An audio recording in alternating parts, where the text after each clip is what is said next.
we're live. Excellent. Welcome to Girls Run These Worlds.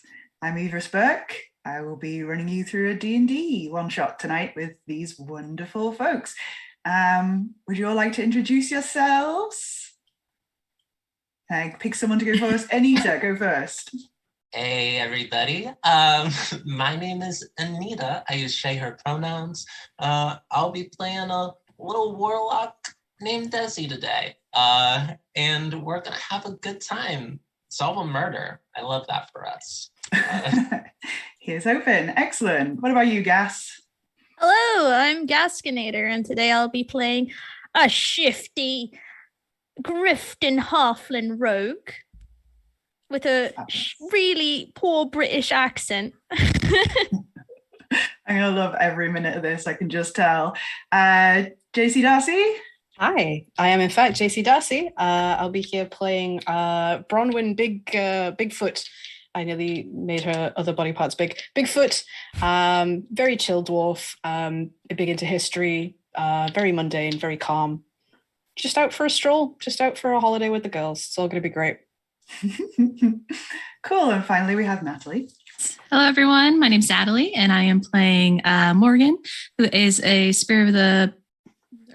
College of the Spirits Bard, a Shatter Kai, who's somewhat posh and eccentric, but does love a good adventure and is very excited to be here. Fabulous. Okay, I'm excited to have you all with me. So, without further ado, I guess we can introduce you all in character form. We find your party resting, though not particularly comfortably, in the back of a hay cart. You are bumping along on a warm and peaceful summer afternoon down a dusty country road with rolling green and gold countryside either side of you. Pretty idyllic, although some of you are used to traveling in a lot more style.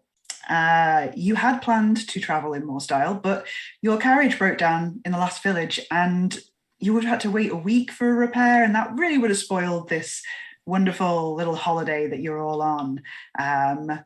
You are heading towards a village called Tillvayle, all of you for your own reasons. Unfortunately, you have managed to find a farmer who was going your way. He's kindly offered you a lift up to the Tillyvayle turnoff anyway. As you're bumping along, he turns to you and says, "It's just over that hill. Shouldn't be long now." He keeps going. I would like to zoom in on each of you and see what we see. And I would like to start with Desi. What do we see if we zoom in on Desi in this hay cart situation? Desi is like sort of halfway out of the back of the cart, just like, I'm imagining a covered cart. Like, well, it's hay, probably, yeah. Halfway out, just like grabbing the edge of the cart and just looking like wide-eyed at the countryside, even though she has seen it like a bunch of times before. But this is the first like day of probably like this summerish season that like she's been able to see like everything, just like the grass like growing in its bloom. Desi's about like 3'2", has this like pretty like long shoulder length green hair, has like a crown of flowers just like put in, like they're gold. Her eyes are like multicolored, and if you look close, her pupils are kind of weird. But the first thing you probably notice is that like she has wings out of her back, like very translucent, like goldish, like autumnish, like sort of colors. Is sort of her theme. And yeah, like she has like pretty long ears, a pearl and a diamond earring like on each ear, and is absolutely like in awe of like a road trip.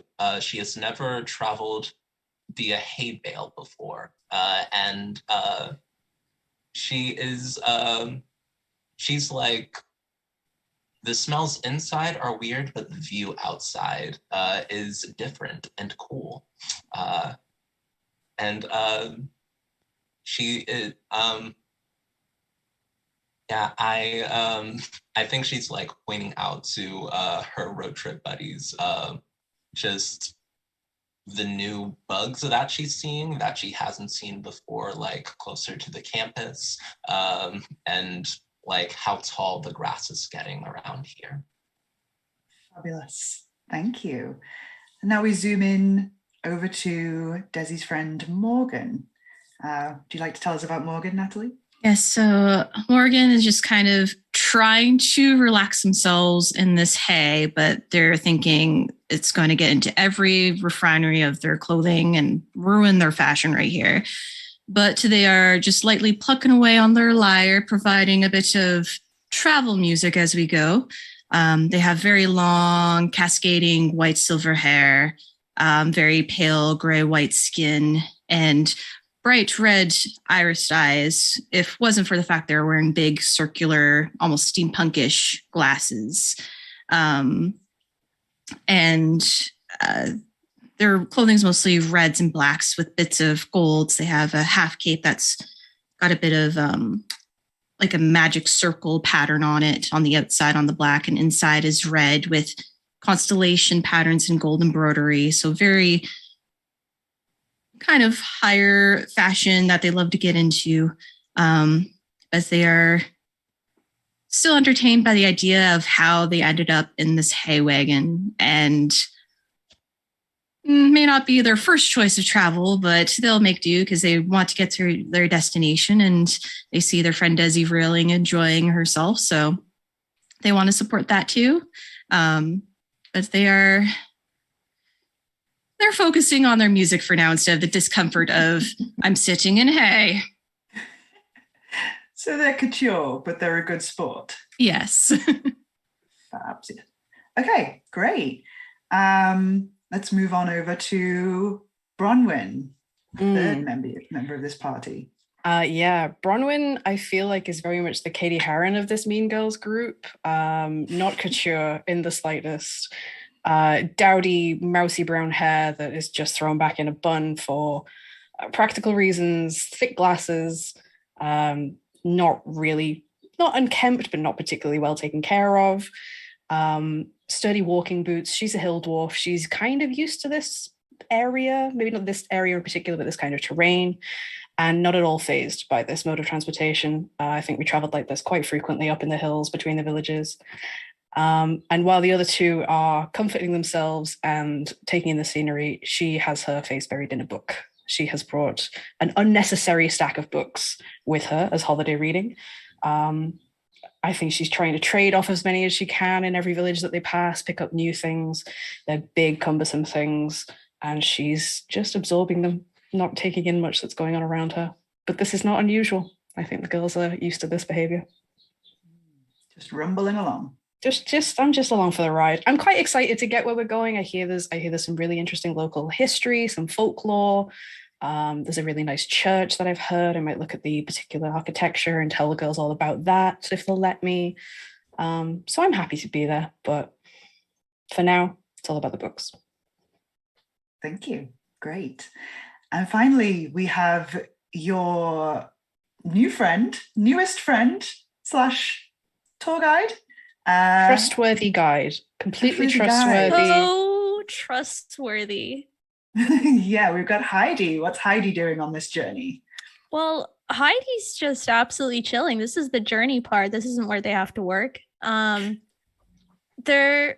She's probably just like that classic, like lying in the hay with like the straw out of her mouth, like hands behind her head, sleeping, or snoozing or whatever. She's got like dark hair, little space buns, sharp features. She looks, she's trying to look more presentable than she can afford, if that makes sense. Mm-hmm, like, you know, those kind of that kind of used car salesman look where it's like it's a suit but it doesn't quite fit right. Like she has a waistcoat with like one button on it, like nice pants but there's a patch or two in them, things like that. So attempting to look presentable on a budget. Right, sort of tattered finery. Yes. Great. Okay, so the cart rumbles on for a little while and then draws to a slow stop, and you hear your driver say, "This is the Tillyvayle turnoff. You can get out here." Finally. Get down. Thank you so much. And Desi like hops out. I imagine that like we could have gotten the carriage fixed a lot quicker, but Desi spent like a lot of her money on a bag of magic beans from a friendly old man on the side of the road, and in hiring like this and hiring Heidi to like come and show us around Tillyvayle. So those probably happened one after the other. Heidi probably saw you spend a lot of money and was like, hello. So like hopping out, like a little like was maybe feeling a little guilty that like it had been a slower like journey to get there, but like we finally made it, and is feeling like very excited to crest the hill and see this beautiful like occult like place. Okay, great. The driver, the farmer who gave you a lift, takes your thanks and says, "Mine now. There's been a bit of trouble in Tillvayle. A couple of grisly murders." He shudders. "We've not had a lot of bother around here, at least not since my great-granddad were a lad. But they've not caught the culprit yet, so mind how you go and get thee to bed early." Well, thank you for that advice. It's Not very biased at all. interesting. Seem like a nice group of girls. I wouldn't like to see anything happen to you. Anyway, good luck. Yeah. And he whips the horses and heads off, trundling down the road, leaving you. Oh my God, did you hear that? I did. Murder. Like, This what is if it's so a exciting. It's not that uncommon in places like this. Historically, a lot of murders take place in small knit communities, tensions rise. It's probably not that interesting. Okay, but it did happen, and it's within our time frame that we showed up, so we can maybe do something. That could really test our skills here. Good to know I'm working with a very empathetic lot. Yeah. Oh, Well, I mean, the dead are very interesting, and I love singing their songs. Maybe we could find some stories here. It'd be delightful. sorry. Yes, someone is dead, and that is sad. I'm still getting used to like being here, but we can maybe find out what happened and stop more people from being dead, since it seems like it's still a problem. I mean, I'm getting paid by the hour, so Are you? Did we agree to that? She looks at the other two. She's used to keeping the money. I think she's like the bookkeeper's like, hang on a second. What, who, when? yeah, How we much? shook on it, remember? No. Oh, How? I'm sure you're worth it. Side eye. Of course I am. Well, why don't we go into town, see some villagers, maybe get some food. It's been a journey. And see what we see. Okay. Hefts the bag of books, which none of you would be able to carry individually. She just hefts it like it's nothing and starts tromping down the road. All then right then, follow Play me. a nice adventuring tune. I'm a Yeah. liar. Do, do, do, do, do, do, do. I Heidi love that your takes mood off has in been a- boosted by the murders.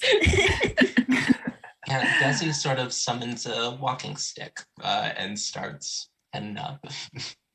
Sure. Okay. So you start off down the path, and you're only walking for about 15, 20 minutes when you come over a rise and see the kind of bowl of a valley where sits the village of Tillvayle. It is a very small place, just a few streets gathered around a village common. The first house you pass is pretty characterful, though. You are passing down the lane, and the first outskirts of the village house is a cottage with a thatched roof. It has sort of white daub walls, a white picket fence, hedges going around the sides and back. It has a porch on which is sitting an elderly woman who appears to have a blanket over her lap. She's fashioning some clay in her hands, and she watches you approach down the lane with evident interest.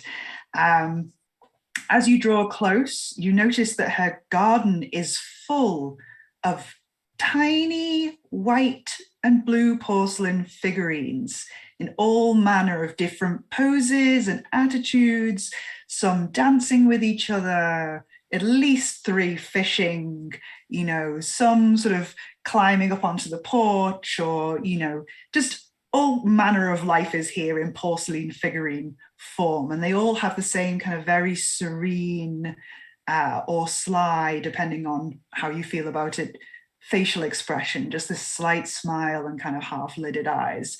As you come past her gate, you see a big sign that just says, "No loitering, look with your eyes, not with your hands."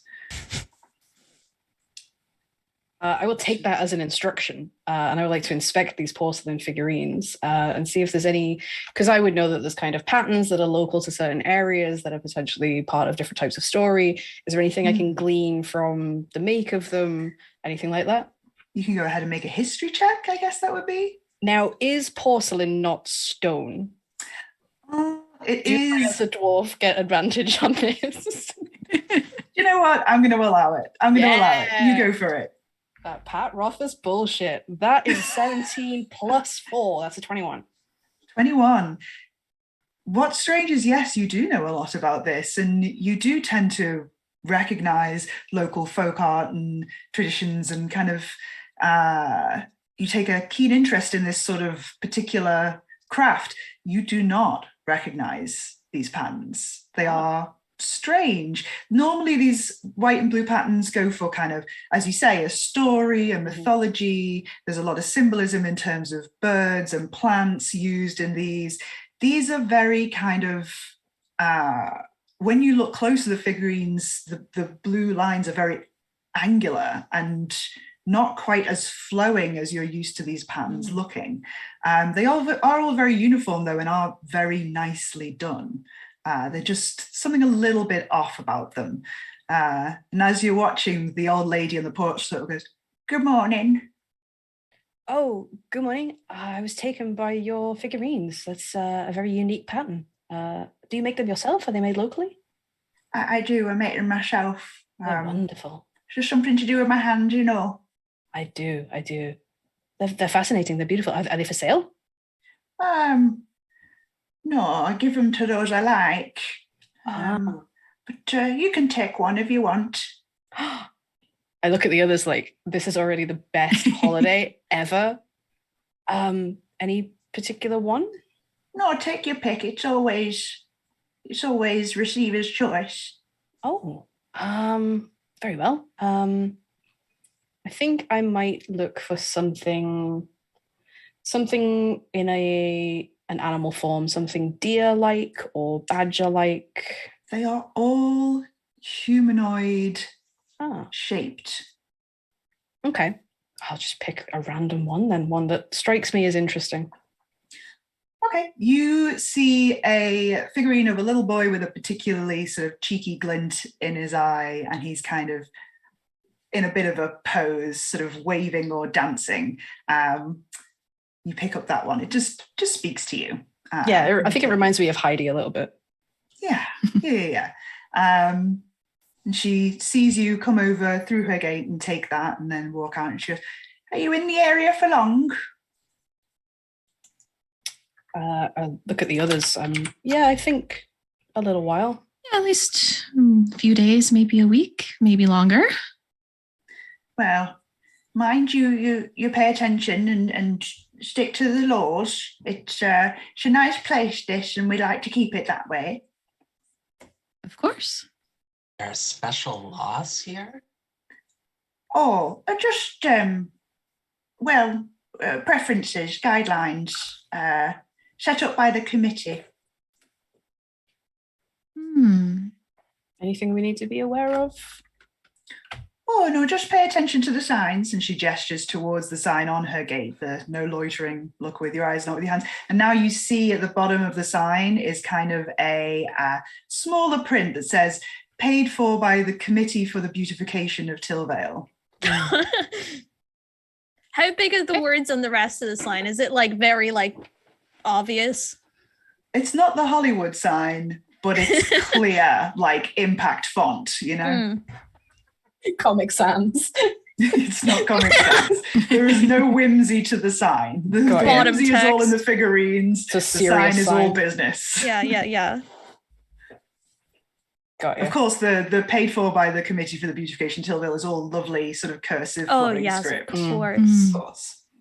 I think Desi's gonna look to their guide, Heidi, and be like, what do you know about this Tillvayle Committee? What do I know about the You have never heard of the Tillvayle Committee. Right, well, I know all about them, of course. I know that they love signs, absolutely buzz off signs, and they want to keep the town beautiful, you know? So, yeah, that's about it. Just listen to the signs. The elderly lady on the porch says, that's exactly right. It's exactly right. We're just trying to keep the area nice. Oh, are you on the committee? I am on the committee. Just a few of us concerned citizens. Very cool. So, anyway, I've got to get on Claytor mode. But if you're looking for somewhere to stay, the Bold Blue Gander in town has got rooms, I think. Oh, delightful. What was that name? I'm Beryl, by the way. Nice to meet you. Beryl. Desi, it's good to meet you too. Yes, delighted. Morgan. Delightful. Lovely. Well, I hope you have a nice time in Tillyvayle and behave yourselves. Of course. Always She on looks my at you best behaviour. Pointedly and watches you walk away. Just past the edge of Beryl's place, you pass over a bridge over a lovely, calming, babbling brook stream. And not long after that, you enter the village proper. A couple of streets either side, and then you're straight into the village common. You do see a couple more signs on your way, you know, no noise after 10 p.m, no littering, all with the same sort of paid for by the committee. And also the thing you notice when you hit the village green, which is kind of this triangle of grass with a couple of trees, buildings all around, including, you can see at the other end, the inn, the Bold Blue Gander. Lovely, picturesque village pub with hanging flower baskets and a swinging sign with a picture of a blue goose. On the common, you see more signs saying no grazing, no goats. You also see an old lady asleep on the grass in the sun with several goats grazing all around her. And you see next to the sign that says no grazing, no goats, a few of those figurines. It seems like Beryl's figurines are a few places in town. You see them at kind of street corners. They seem to be popular and to have been given away quite generously by their creator. As you enter the common, you see this old woman asleep on the grass, and you see an elderly gentleman come out of one of the lanes leading off the common, far on the other side. You see him come through and stop short when he sees the old woman asleep on the grass, and immediately walk over, nudge her with his foot and start telling her off. Just you can just about hear. It's not that far away. It's not a huge space, but you could kind of hear him say, "Don't you listen? Don't you look at the signs you've been told so many times, Jemima Snoot? What are these goats doing on the common?" And she sort of wakes up and goes, What? Why are you bothering me? What you mithering for? Oh, it's you. Oh, I tell you, goats have been grazing here since I were a lass. I won't stop now, I never will. And they just kind of carry on going on at each other for a little bit, and eventually she gives up and sort of walks away up a side street. The elderly gentleman huffs, sees the four of you, and kind of stops short, has a little look, and then nods, and then rushes out of the common away towards basically the direction you came from, but not down the same street. No goats? Some of my best friends back home are goats. Why does the Tillvayle Committee have a thing against goats? Also, props to that woman for standing up against no goats, because I love a rebellious person, and that's delightful. Doesn't look I like love a girl named Jemima. Doesn't look like they enforce these rules very stringently, so maybe goats are okay, really? Maybe in just certain really likes areas. putting up signs. Yeah, they do seem to be all over. And I guess as we're walking about, do we see like other signs like up against other buildings or on other lawns? Yes, you do see lots of signs, basically. There seems to be quite a proliferation of signs. Stay off the grass, no loitering. There's one that says quiet hours, 10 p.m. till 8 a.m. No flower picking. There's a bench with a don't climb sign. Yeah, it seems like there are quite a lot of them. Lots of signs and quite a few kind of figurines hanging around. And those are the main sort of quirky things. Other than that, it's just a lot of old grey stone buildings and kind of this inn and a couple of stores, a kind of like general hardware store and a kind of general goods store. Maybe they should get a sign that says no murders, and then it'll stop. Yeah, may have Maybe that'll fix prevented the it. problem. The goat sign didn't work. Why would a murder sign? It didn't work for old ladies. I'm not sure if old ladies are doing the murders. Well, you might be surprised. In a place like this. True. Maybe only are doing the murders, since it seems like the signs can't touch them. Anybody sense We'll any have to magic? keep our eye out for old ladies. Anybody sense any old ladies? Gosh, they're everywhere. Cast detect old ladies. I'm not an old lady mage. School of the old lady, You unfortunately. can smell the Werthers in the air. I suppose we head for the inn? Yes. Sounds Okay. good to me. You head over the common towards the Bold Blue Gander.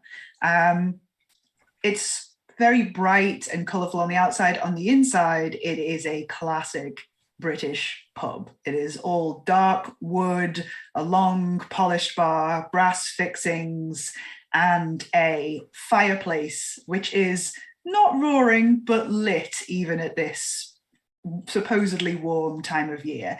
There's very few people in here at this time of day. You've arrived about mid-afternoon. Most people are out working in the fields. This is a farming community. There are a couple of older gentlemen who might be retired, sort of sitting by the fire, each having a pint, and a couple of people chatting behind the bar. There is a woman with blonde hair piled up on top of her head. She's maybe in her 40s, but she's made an effort with her appearance. And there is a man around the same age, dark hair, kind of shiny on top with a few strands combed over, but he's got a jovial, kind-looking face, and they're sort of chatting away to each other and cleaning and, arranging glasses and basically setting up for people coming to the pub after work. You're not day drinkers, are you? I'm a dwarf. Yeah. Fair. I'll sometimes have a little bit of wine through the day, but I think that Desi is going to come in and like smell like a tavern like sort of area and like feel her stomach grumble and like people will hear it around. Just this loud. I wonder what the local cuisine is. What do you recommend, Heidi?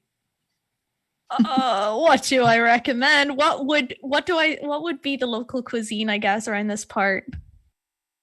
It's standard farming community fare. You know, you probably get lots of pies,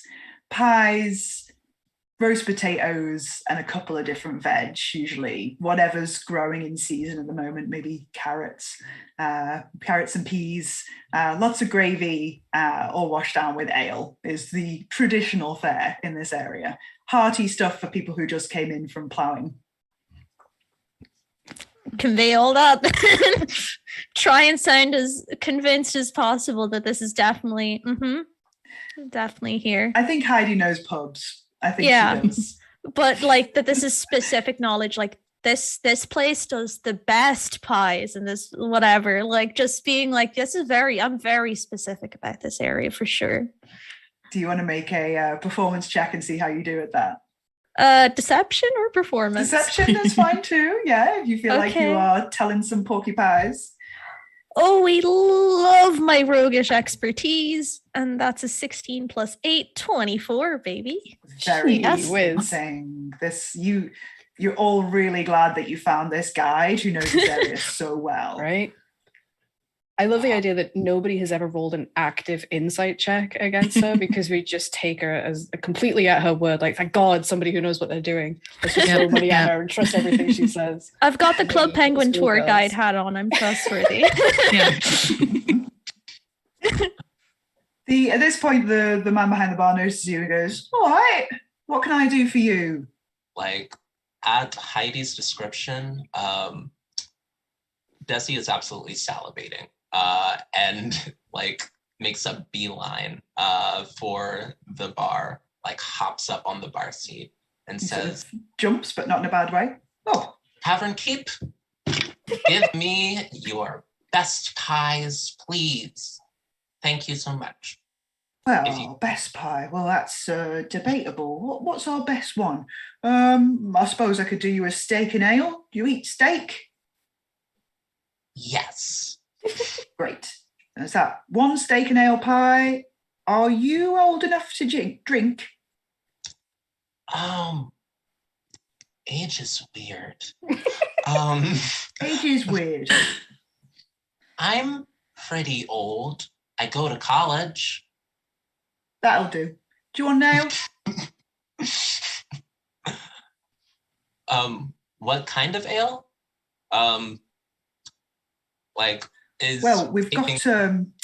We've got your standard fare, your ale you get everywhere, but there's also a bit of my homebrew if you would like to try that. I would love to try your broom at home. Bronwyn immediately is at the bar. Tell me about your homebrew. Well, it's a very stout ale. I'll be honest, I only broke the cask yesterday and I don't remember yesterday evening, so it's pretty strong. I'll have 2 of those. All right, that's 3 home brews, a pie. Anybody else eating, drinking? What are we having? I heard that plowman's lunches can be pretty good. I also heard that you apparently don't remember last night, which I am intrigued by why you don't remember last night. Well, I was drinking my own brew. I guess that will do. Very good. Another homebrew, bit of a ploughman's lunch. The kitchen will sort these out in a minute. You'll get your drinks right away. Sandra, do you want to sort them out? And the woman behind the bar starts fixing the drinks for you. What's Heidi having? Well, I think Heidi's going to be the designated driver as such. And especially is going to get these guys, try and get them drunk, is actually sounding good to her now that she heard that, like, I forget last evening.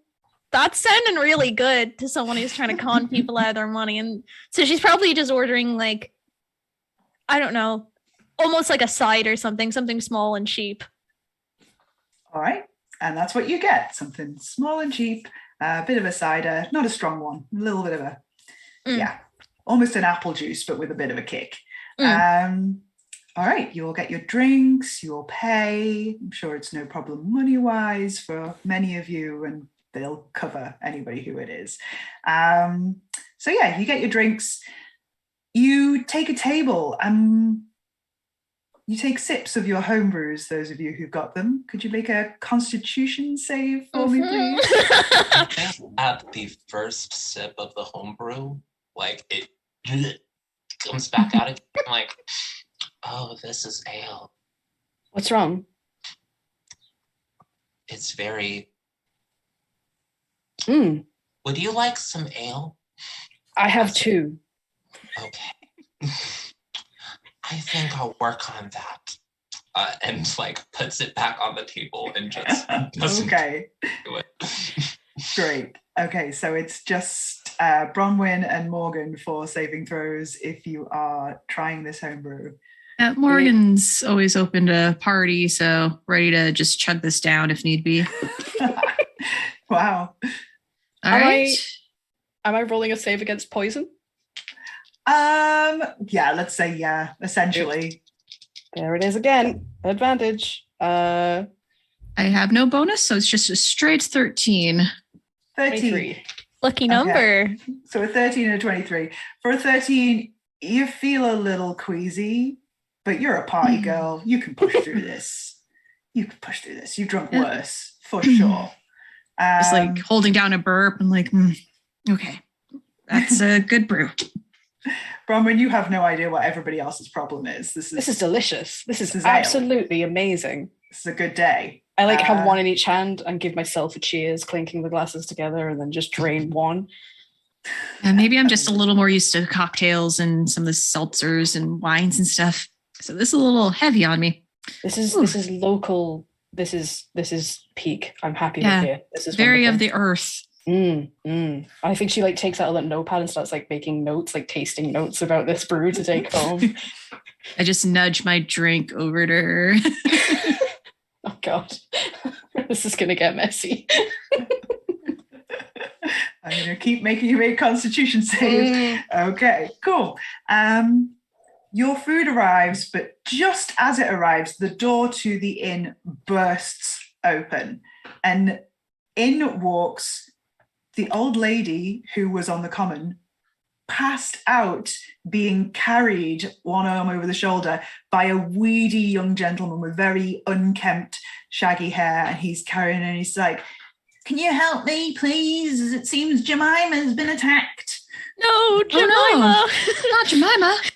The man behind the bar runs round and comes and helps carry her over to a table, and they're fanning her with some menus and everything, and she's just lying there, and she's got this huge, like, muddy print on the front of her. The young fellow who brought her in is going, "I found her in the lane, and she just passed out. Goats were just everywhere, and they didn't know what to do, the poor things. And I don't know. She's got a pulse, but I don't think she's very well." Oh dear. Was she attacked by goats? The young man hears Bronwyn speak and says, "Oh no, I don't think the goats would do that, would they? Oh. No, I think something else has got her. There were some muddy footprints nearby, which is weird because it's a dry day, but yeah." The barkeep is sort of like, "I hope it's not another one of these. Do you think it was the same person?" "Oh, I don't know. It's not the same MO, but we can't rule anything out at this stage in our investigations." Who's this person talking about investigations? Do we get a sense of authority from this person? Oh God, this is just a +1. Unless you want to directly ask him. No, I think I'm. There's a lot going on, and I'm still working on my ale, so that's just a 3. There's a 3. You're like, what? Why? Investigations, ale. Ale. I'll stick to what I know. Yeah, I think that Desi at this point like turns to the group gathered with drinks and food and just says, "Oh, I know what this is. I think there's a grass spirit in the committee. Back home, like the grass spirits, sometimes they got touchy and didn't like it when people were like hanging around them. They especially got mad at the goats. So sometimes they put up signs and they're like, don't be grazing over here. It's weird that they took it out on Jemima and not the goats, though." Yes, I do like your train of thought. I'm going to go over and see what's up. Yeah, we should go and see if we can talk to the grass spirits. See if they know anything. You head over, Morgan, if that's what you're doing. Yes, I'd like to check Jemima over. Yeah, she's slowly coming true too, but she's quite badly bruised. You can now see a kind of like welt coming up on her jaw. She's been roughed up a bit. Oh dear. Well, if there's no sign against magic, maybe I can do something about this. And I will just cast a Cure Wounds upon Jemima. She sits bolt upright in her seat and she's like, that was pressing. Yes. Where am I? Oh, I'm in the pub. Oh, hello, Ilfrin. And the barkeep sort of goes, hi, what happened to you?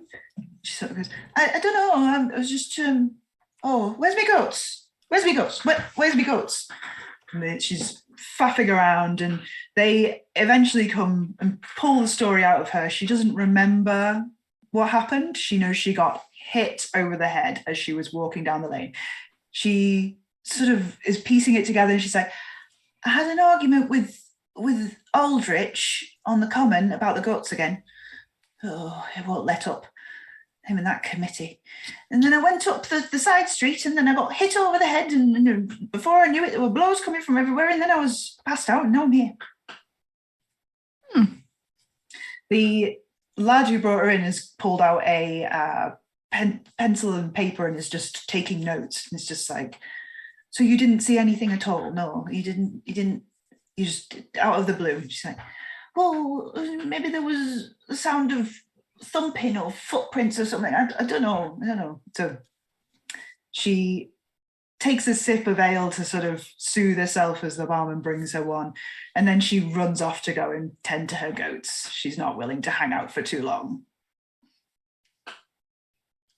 I'm sorry, but the visual image of this old lady just walking down the street and then just getting like whacked just out of nowhere. Like, obviously don't know how the murder happened or attempted murder happened, but just I can just imagine her walking with her little goats and then just wham. Well, that's strange. Grass spirits don't usually thump. They more like glide, like shh. Maybe it's not what I was thinking. I looked to the one that was taking notes, and we've heard there's been quite an interesting series of events that's causing a problem. Kind of interesting in helping if you need additional, maybe third-party eyes on the scene, so to speak.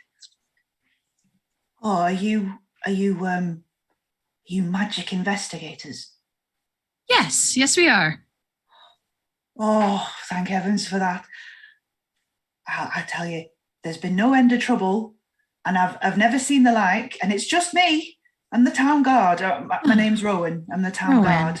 And it's just me, and everybody wants me to figure it out, and I don't know what's going on. But yes, it certainly seems like something odd's happening. Who do I have the pleasure of addressing? Oh, my name's Morgan, and my friends are sitting just over there. Oh, hello. Do you mind if I join you? I please. really do wish someone to talk to about this. Yes, we will be very interested. Okay, he comes over and joins you and awkwardly pulls up a stool. He's got long, gangly legs and shaggy hair, and he looks honestly about 23. He's wearing a bit of a sort of navy blue uniform, but it kind of hangs off him in a way where it doesn't really look very official. And the sleeves are just a little bit too short for his long arms. And he sort of sits down at the table and he's like, "Oh, you're trying the homebrew. Oh, it's lovely. Well, you're braver than me. So how long have you been in business as investigators?" We are individually extensive, but as a group, fairly new at it. Oh, he looks a little bit crestfallen. He's like, "Well, any help would be great. Yes. So, I don't know where to start. We've had 2 murders, you see." He's sort of looking around the pub, like not wanting to raise his voice too much. And he's, the community's been pretty shocked. It's pretty uncomfortable. It's a nice place, Tillyvayle. These sort of things never happen. You're normally dealing with scrumping and maybe a bit of poaching, but not this sort of drama. So we've had 2 murders and now an attack. Different MOs, different modes of attack each time. But I suppose I'm assuming they're connected somehow because we've not had any and now we've got some. Flawless logic. Flawless. Thank you. Yes, it's nice to talk to somebody else in the trade. Yes. So I don't know how much detail you want or what's relevant. Any details, like who were the first victims and how did they seem when you found them? Oh, well, so first victim would be Todd Hawthorne. He was found drowned, we think, on the banks of the river. Just, you would have seen it coming into town if you're coming from civilization. Yes, so he was found muddy. Todd's a keen, well, he was a keen natural swimmer. He liked to wild swim, and he'd been doing it since he was a boy. Same river, same spot. Kept going, even though the committee tried to make him stop, said it was indecent. He didn't like to do it with clothes on, you see. So, yes, he was a character, was Todd, but and not everybody liked it, what he did, but he didn't deserve the end he got. So that was Todd. And then completely seemingly unconnected, a few weeks later, there was Rosalie, who was a woman I grew up with in the village, a bit older than me, mind. She was 35. She was very popular, had a lot of friends. She had some friends over at night at her place, and they left in the small hours of the morning after a few post-pub drinks, nothing out of the ordinary, although people had complained about the noise. But anyway, it was just nothing. And then the next day she was found. It was very upsetting. She'd been attacked by some kind of wild animal, it seemed. I don't know what kind. We don't really get big animals in town, so that's a total mystery. No idea, but but it seemed like bite marks, scratch marks. I hesitate to go into detail because it's not very nice. But yes, those 2, and now we've had Jemima, obviously attacked by somebody. It's a real shame she didn't see, because that would have been the first real lead I've got. Sounds like the only thing I can find connecting the threads is that each individual has broken a rule or guideline the committee has set forth. No swimming, no noise after dark, and no grazing on the grass. Oh. Are you part of the committee?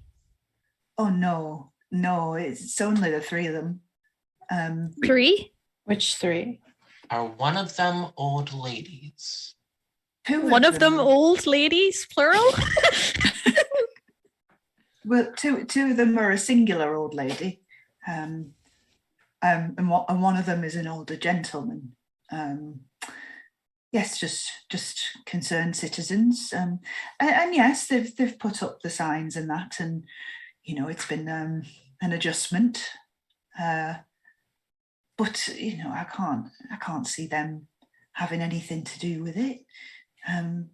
Beryl's so nice. She hands out all of these lovely figurines everyone likes. And now you look around the pub, there are a few here and there, one on the fireplace, a couple on the bar.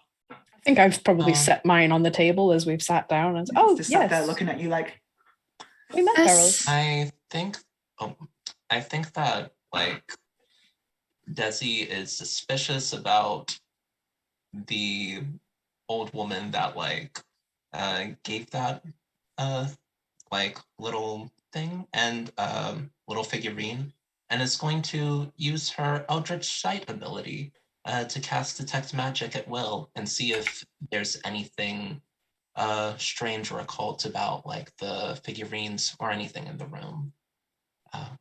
You cast Detect Magic, and you can now see kind of overlaid on the environment around you anything with a magical glow to it nearby.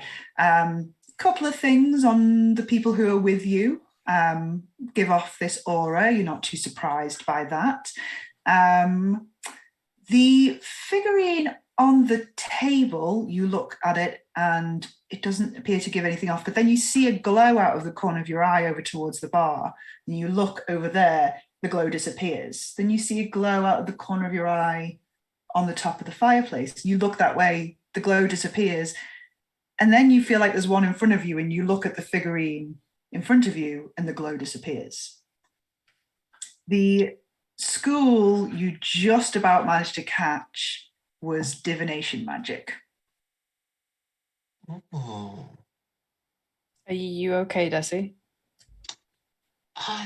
Yeah. Imagine she's just sat there like... There's something really weird with these dolls.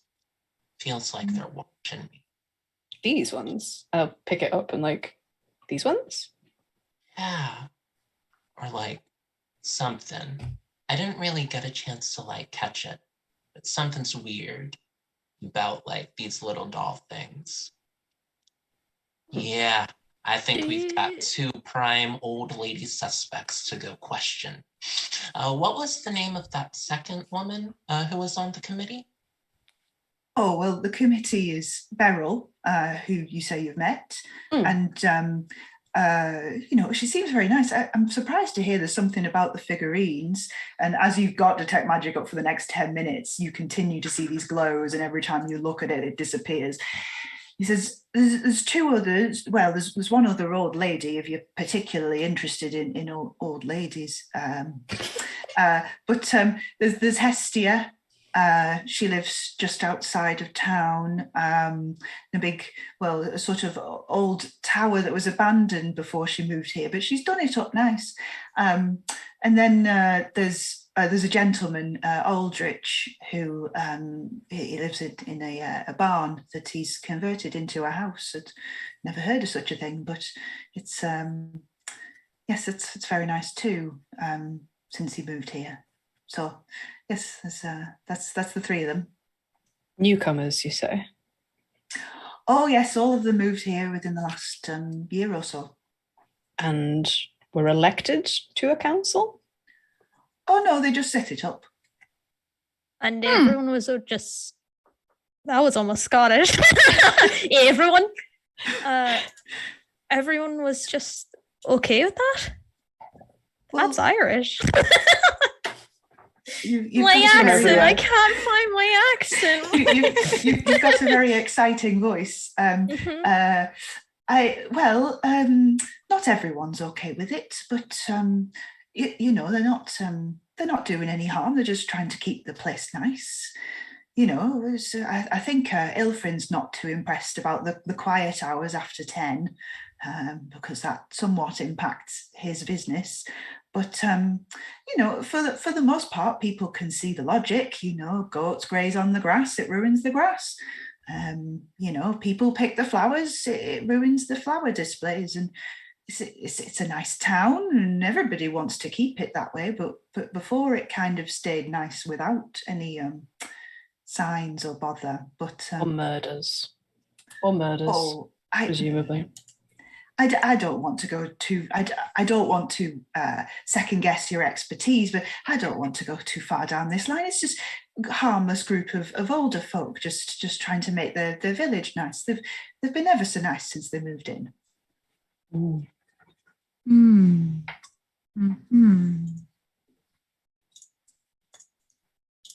I think I'd like to check out these houses where they're living. Yeah, we should properly introduce ourselves. I mean, Tower sounds interesting. I wouldn't mind checking out the architecture on that. Well, okay, it's about a half-hour walk out of town to Hestia's place if you want to go and question her as a potential suspect. Oh no, I think we're just going to introduce ourselves. Oh, just a person of interest. See the sights. That's what we're here for, isn't it? So, and this might be morbid of me, but I can speak with Dad. I'd be interested in a conversation with a recently deceased person, especially if they've been murdered. Oh, well, they're all buried. Oh, drat. It's I'm sorry. Is that? We didn't know. You see that you shouldn't. But yes, they're in the graveyard. I don't know if their relatives would be too happy. That's okay. I know some folks may not like that aspect of certain magic, so that's fine. I respect that. But I'm sad now. Oh well, I'm sorry. Well. Is that you going back to the homebrew? Just I'm sad now. Numb the pain. So, do you want me to come with you, show the way to Beryl's, or do you just want to go under your own steam? I'm fine either way. I don't want to get in the way of your investigations. We have an excellent guide here. Heidi is wonderful. I'm sure. Oh well, okay then. I'll be around, the village centre if you need me at any point. But yeah, the tower is just if you go out of the village to the sort of northeast, walk for half an hour, try and stick to the edges of the farmers' fields. They get funny about it if you trample crops and such. But other than that, you should see it. It's on top of an hill. Thank you. Maybe check up on Jemima. She did suffer quite a hit.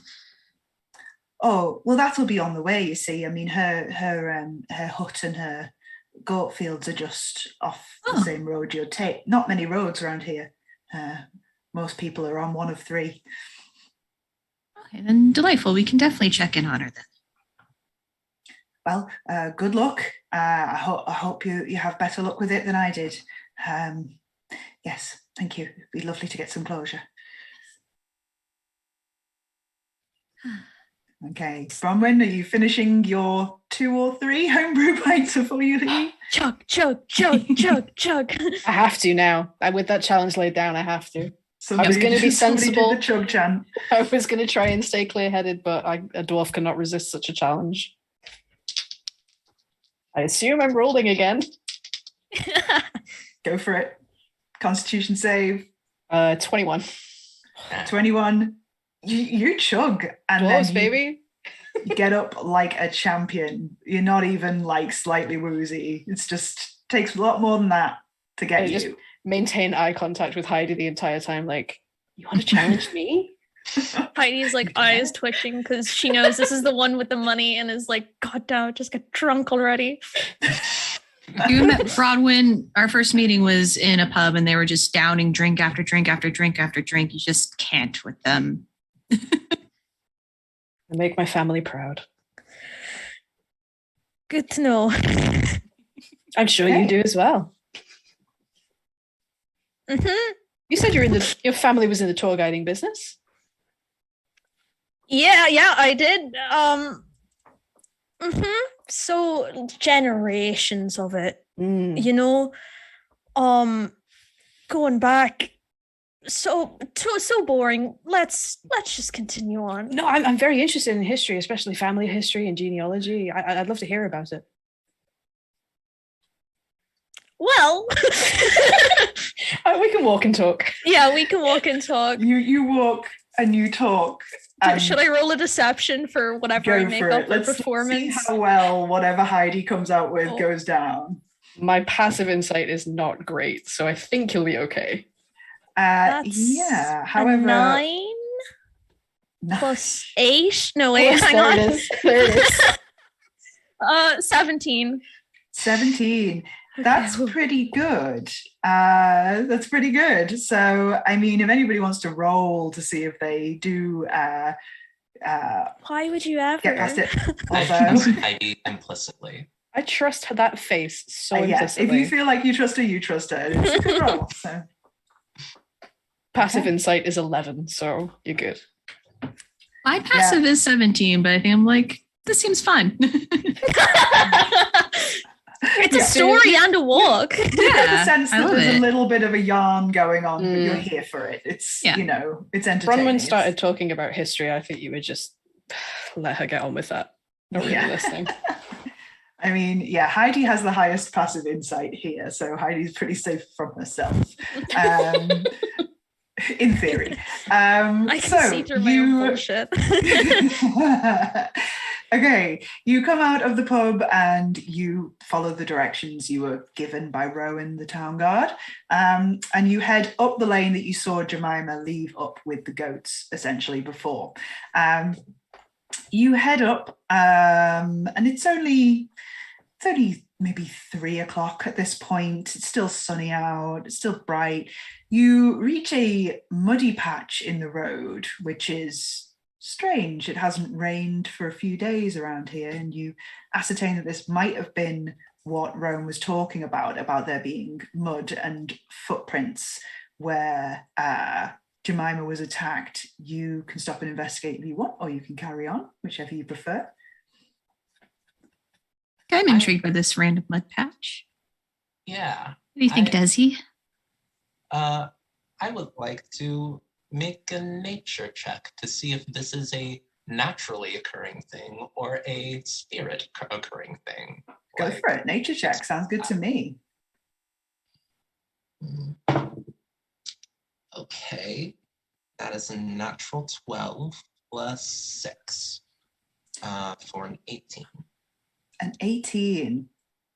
This does not look natural. There hasn't been any rain. There's fields to either side, and you go a little bit into the field to the side to the road and sort of touch the ground and kind of run the earth through your fingers a little, and there's no moisture to it. It's you know, it's good soil, so it's not completely bone dry desert, but it's not it confirms to you what you already thought, that there hasn't been rain here for a few days. So this muddy patch on a hill, on a slope as well, not at the bottom of the slope even, is odd, strange. And as you venture into the fields, you see a couple of spots where the crops have been trampled. And in the center of those trampled bits, sort of more mud. Yep. It wasn't an angry grass spirit. It was probably an angry water spirit. But stop drowning. Like, I think this, like, keep an ear out for running water when we go to this lady. And maybe do we have safety cones or something? I don't think people should be stepping in this. We could put Like, up I don't think- sticks.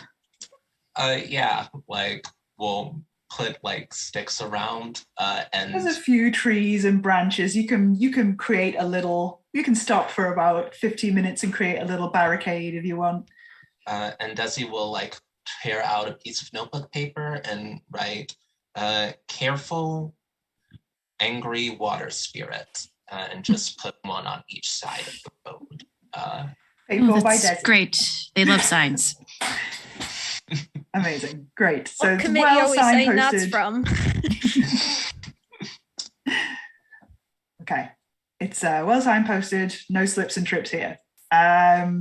You head up the hill, and the path that you're on kind of curves around a bit, and as you come around, you do see kind of a basic kind of stone hut / cottage, not quite a cottage, kind of dry stone walls with a bit of a roof, and a yard out front with a dry stone wall around it containing 5 or 6 goats kind of milling around and chomping on the grass.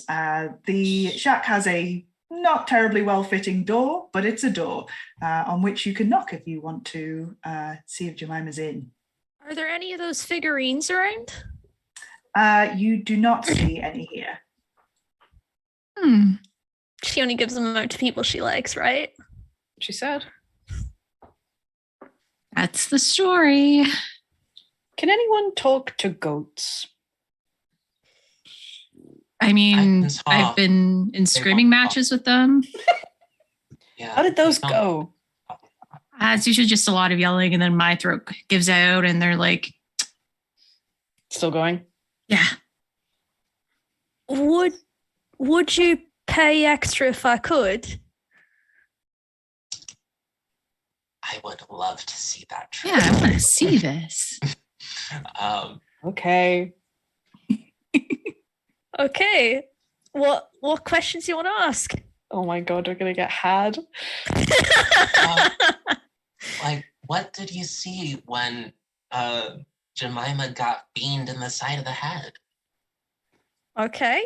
And then probably we'll have to roll a performance, but Heidi's going to pretend they're casting some kind of spell on themselves, or like just kind of a brief thing. And then is just going to repeat the question and be like, well, what do you see? Okay, so performance check to see how well you do, an animal handling check to see if the goat responds. Okay, performance +5. Ooh, not as good. That is a 13. Okay, that's a 13. It's not catastrophic, Mm. but I'm going to go ahead and say that with 2 reasonably experienced spellcasters in the party, they're a bit like, this doesn't really look like any magic I have ever done. But wait for the response. Okay, all right. Animal handling, let's see. Okay, +2. Oh no. Well, that's 12 + 2, 14. Not too bad. I thought that was a 2, but Okay, so you approach the goat. Are you climbing over the wall or talking to it over the wall, the nearest one? Oh, there's not like a fence or anything that I can look It's at. not a fence, it's a dry stone wall that's, it's not so tall that you can't just about see over it. I'm not going in the field with them. So you can Just climb tippy up top. on the wall a little bit Yeah. and be able to see them well enough to kind of say that. So you say, so did you see anything then? And the goat just sort of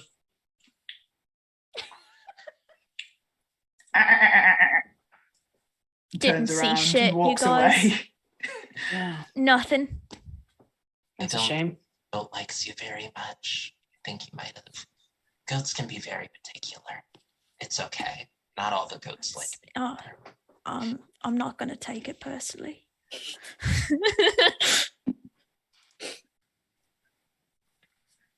So, the woman then?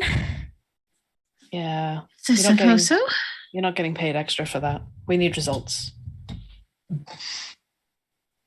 That's fine.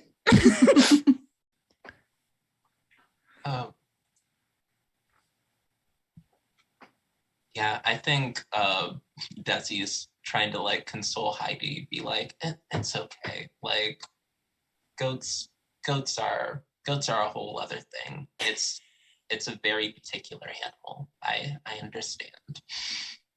You'll get it next time. But I've never seen like the type of magic that you cast before. That's interesting. Where did you learn? Just in time to save Heidi, the door of the shack bangs open.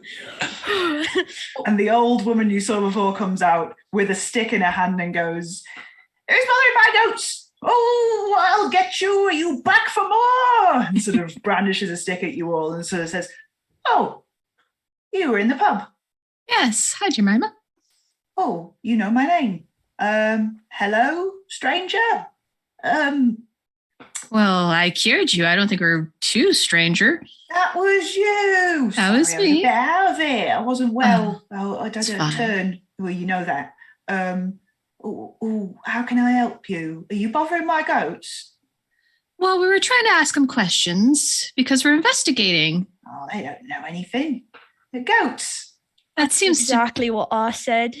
Yeah. Our friend here can speak to goats, so we wondered she might be able to glean something. Anyone who can speak to goats can tell you they don't have much to say that's any use. That's what I said. There's a girl who knows the goats. Oh, okay. That's fair. Can I help you? I know a bit more than the goats. Not a lot, but a bit. Honesty. Oh, we kind of wanted to see if you were all right. Well, thanks to your mate over there, I don't know what would have happened if she hadn't come along. I don't know. Well, I was passed out, so I don't know much. I know I was brutally attacked on my way home with my goats by some absolute blighter. You didn't happen to catch the scent of like grass or water or maybe like a mud spirit before you got back? What's water smell like? Oh, like how's a water skin? Takes out some water. No, it's not raising any memories. Pass it back to you. Honestly, I was just walking up the road and I was having a little sing to myself and my goats, and just next thing I know, I got hit so hard. I've never been hit so hard in my life, and I've been ran by a few goats in my time. So something stronger than a goat. Much stronger than a goat. Good to note. Did it feel like someone's hand, or did it feel like maybe a weapon of some sort, like a bat? Felt blunt. Something big, but bludgeoning. Also maybe a bit squishy. I've got this mud in the back of my hair as well, so somebody dirty. So a squishy, muddy, dirty thing. Dirty, great, strong ogre thing. I don't know. Ogre. Like I don't know. I'm assuming big. They hit me on the top of the head, and then. But I don't know how I didn't see him. But then I was distracted. He's been playing up. Oh, sorry to hear that. Oh, he's just a flipping drama goat. If I look past her into the house, do I see any more of the figurines there or no? Perception check? Well, that's a natural 2, and I don't think I have anything on perception. So it's dark in there. She doesn't appear to have any candles lit or anything. But at a quick glance just around, you don't see any figurines. I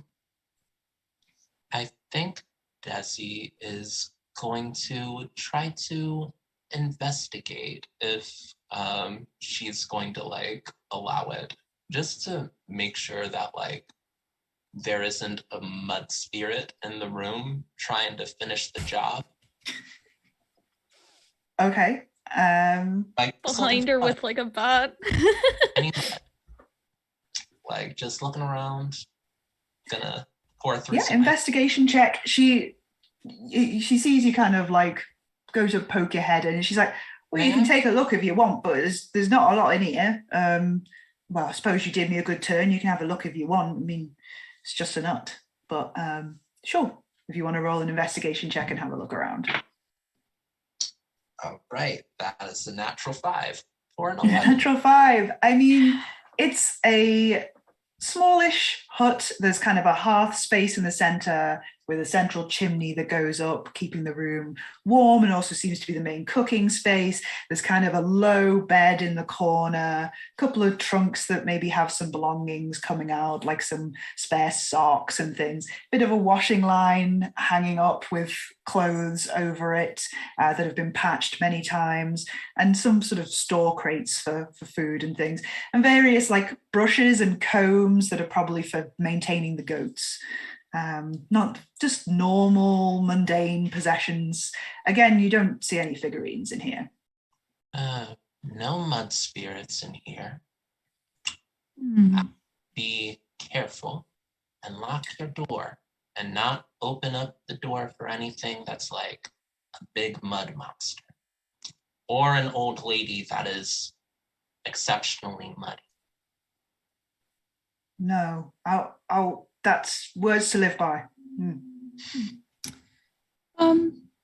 Suppose, what is your opinion or interpretation about the committee that is, other than they keep harassing you about your goats? They are so annoying.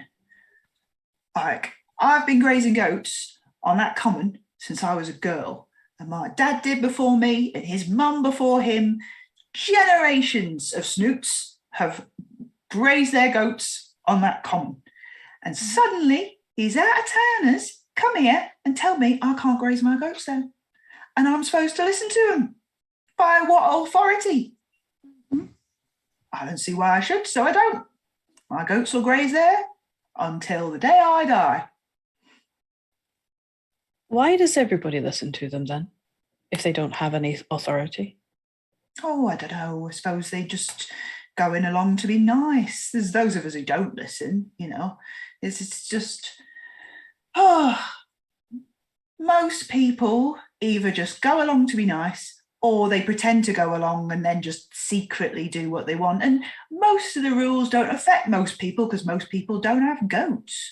But, you know, staying quiet and that, well, a lot of people are in bed early in this community. They've got to be up at 6 to tend the fields. It's not a big imposition for most people. Just a few of us odd folk who don't like to live under this particular regime. Who else doesn't obey the rules? Who are the rebels amongst you? Well, I mean, there's not many, and you know, there's a few characters. You know, there was Rosalie who used to stay up late, and there was Todd who used to swim in the river, and there's Kitrin who likes to pluck flowers for her windowsill. Although, you know, she pretended she doesn't. She pretends she grows them herself, but I know the truth. So far, I don't think the committee do, but they probably have their suspicions. And there's, who else is there? Well, there's the kids and that who, well, they like a loiter, don't they? What else are they supposed to do growing up around here? Yeah, just me and a few other weirdos, eccentrics. Not many then. Not many. It's a small community. Most of us just go along. Interesting. We're thinking of going to say hello to Hestia. She's an odd one. How so? Well, she won't like you going to her house. You won't get no hospitality there. She doesn't look you in the eye. Wears a headscarf all the time, even indoors. She rarely comes into town, and she just kind of rushes through and gets the jobs done and then is off again. She's not one to stop and chat. Not friendly. No, not necessarily rude either, just silent, not really interested, just kind of gets the job done kind of goes. She doesn't stop and talk. She's not, even if she sees me on the common, she usually doesn't bother with me. She just sort of tuts and moves on. Well, not to worry. We're very charismatic. I'm sure we could like talk our way into a visit. Well, best of luck with that. Thank you.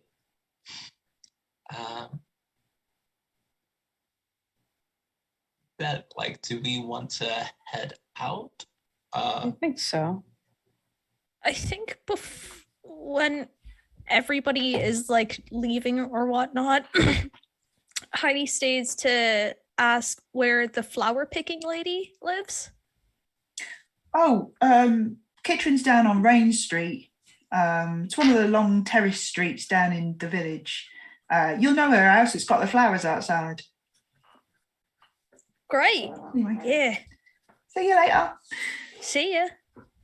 And with that natural pause, I think we should take our 10-minute break if everyone's okay with that. Yeah. Okay, wonderful. Timing. Thank you all. Get a little drink and a little break. Yeah.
Welcome back, everyone. We are streaming some D&D for Girls Run These Worlds. I'm Yvris. I'm running the Tillvayle Committee with this wonderful group of people right here.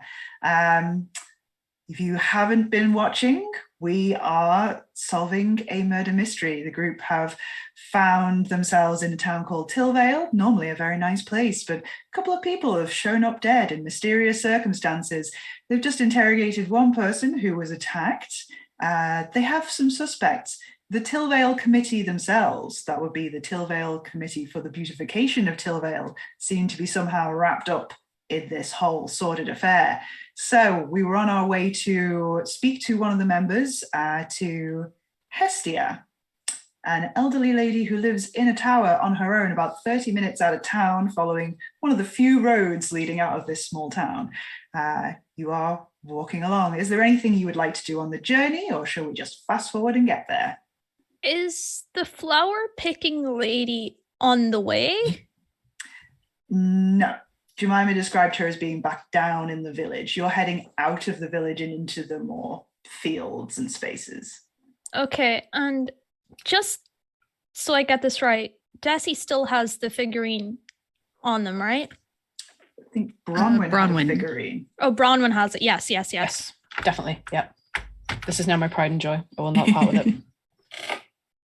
And this is what Desi saw, the glowing stuff. Okay. Mhm. This is the connection I'm putting together. You see? Yeah. You see, I'm connecting the dots. Who is Pepe Silva? Just, a So board I'm and some taking red this thread. as like everything we said aloud is being heard, and they heard them talk about the flower picking lady, and nobody knows about that apparently yet. But if Heidi thinks that going to see the flower picking lady and giving a warning or something might be good, Desi would definitely be willing to turn around and go visit. I mean, I don't think they're too certain about it, but yeah, they might say something like, so you saw getting back into it, you saw the glowing stuff come out of the little figurines, yeah? Oh yeah, there's some very shy magic happening. Every time I look, it goes somewhere else. Can you see it from Bronwyn's figurine? I do my Eldritch Sight thing. Yeah, you can see it out of the corner of your eye, but as soon as you try and look directly at the figurine, it disappears. Yeah, it's trying to be slick, but it's a little magical. It's doing. I think from our classes, because we've done some divination classes before, if I remember correctly, I skipped a few. It does sound like some type of maybe tabs or something being kept on folk if they seem to be everywhere. Well, only with people that they said they liked, though. Why would they keep tabs on people that they like? They like. No, She was flirting with me? No. Maybe that was the wrong expression. What is it here in the material plane? they're on signs and stuff too, though. I think it's just general surveillance, and people who they don't like just don't pick them up. They have to see them breaking rules out in the open with a noise complaint, with goats in the grass out in the open, or swimming in rivers. And now it's still watching us, so maybe it's not the best time to talk. Cover its ears. You go to the magic school, right? Yeah, we all do. Cover its ears, that works? I think I have a spell. I don't major in magic, so that's not what I mostly study, but covering its ears, that tracks. I mean, I'm just a guide, what do I know? I could dispel if there's anything on it. I could try dispelling it. I mean, it's my figurine, but Of course, I wouldn't do anything without permission, but I was mostly interested in the historical aspect, but if it's got magic, it might be interesting to study. No, okay. If it's putting us in danger. We could always ask Beryl about her magic later, see where it came from. Okay. Get the historical recording of that, but for now, maybe let's not have people keep watches on us when we're trying to investigate. And I will try and dispel magic at 3rd level. Just a couple little notes on my lyre. All right, you dispel magic at 3rd level. If I remember, you don't have to roll anything for dispel magic, do you? You just dispel. If it's above it the works level. at the spell level. Yeah. I have to roll when it's above. Sure. You cast dispel magic. Desi, your detect magic is still up, and you see out of the corner of your eye the glow just blip out. Bronwyn, the figurine sort of cracks right up the center. Oh no! I didn't mean to do that. I was just spelling magic. Oh my god. Oh, you broke it. So, well, there's plenty around, but now they know we're on to them. But also, we probably know the next target, which is the flower picker. They didn't know about that until they probably saw us talking to Jemima. Oh no. And if that's true, she thinks we're on our way to her, so. Exactly. The opposite direction, yeah? Okay. I hired you as a guide, Heidi. Very good thinking. Great. Let's do it. Definitely not a ploy to do more walking and have more hours clocked in. No. I like walking. It's fine. Okay. So where are you headed? Did she say Rain Street? We're going to pivot back around Kitchen's house. Yes. Trying to avoid any figurines on our way, if it's possible. It is not. I mean, unless you want to walk around the village entirely, but you don't know the village well enough to know which street is Rain Street without walking through it. You could attempt and hope that you bump into somebody who can tell you which way to go into the village, but I think we should just move fast. Just try and get there. okay. So you move fast. It is a small place. You've only walked about 15 minutes out of town. And within 15 minutes, you're back at the common. There are only a couple of streets leading off, and you pick one that you haven't tried before and head up. And sure enough, you find a turning to the right onto Rain Street, marked with a little street sign. It is a row of terraced cottages, small houses for farm workers, essentially. Every single one has a little yard out front. People have got little buckets of flowers here and there, or a lawn, or some are quite unkempt with farm equipment out in the yard rusting. As you walk along, you do find one that has lots of colourful flowers in boxes outside, a lot of which are looking quite sad and wilted. And as you come closer, you can see none of them are planted in soil. They're all kind of soil gathered around sort of glass vessels that these things are leaning in. But from a distance, it looks great. Subtle. I like it. And no figurines around close by, I guess. Perception check. 5. We're just not good at seeing things. We're too small. You don't see any. We are a very small group.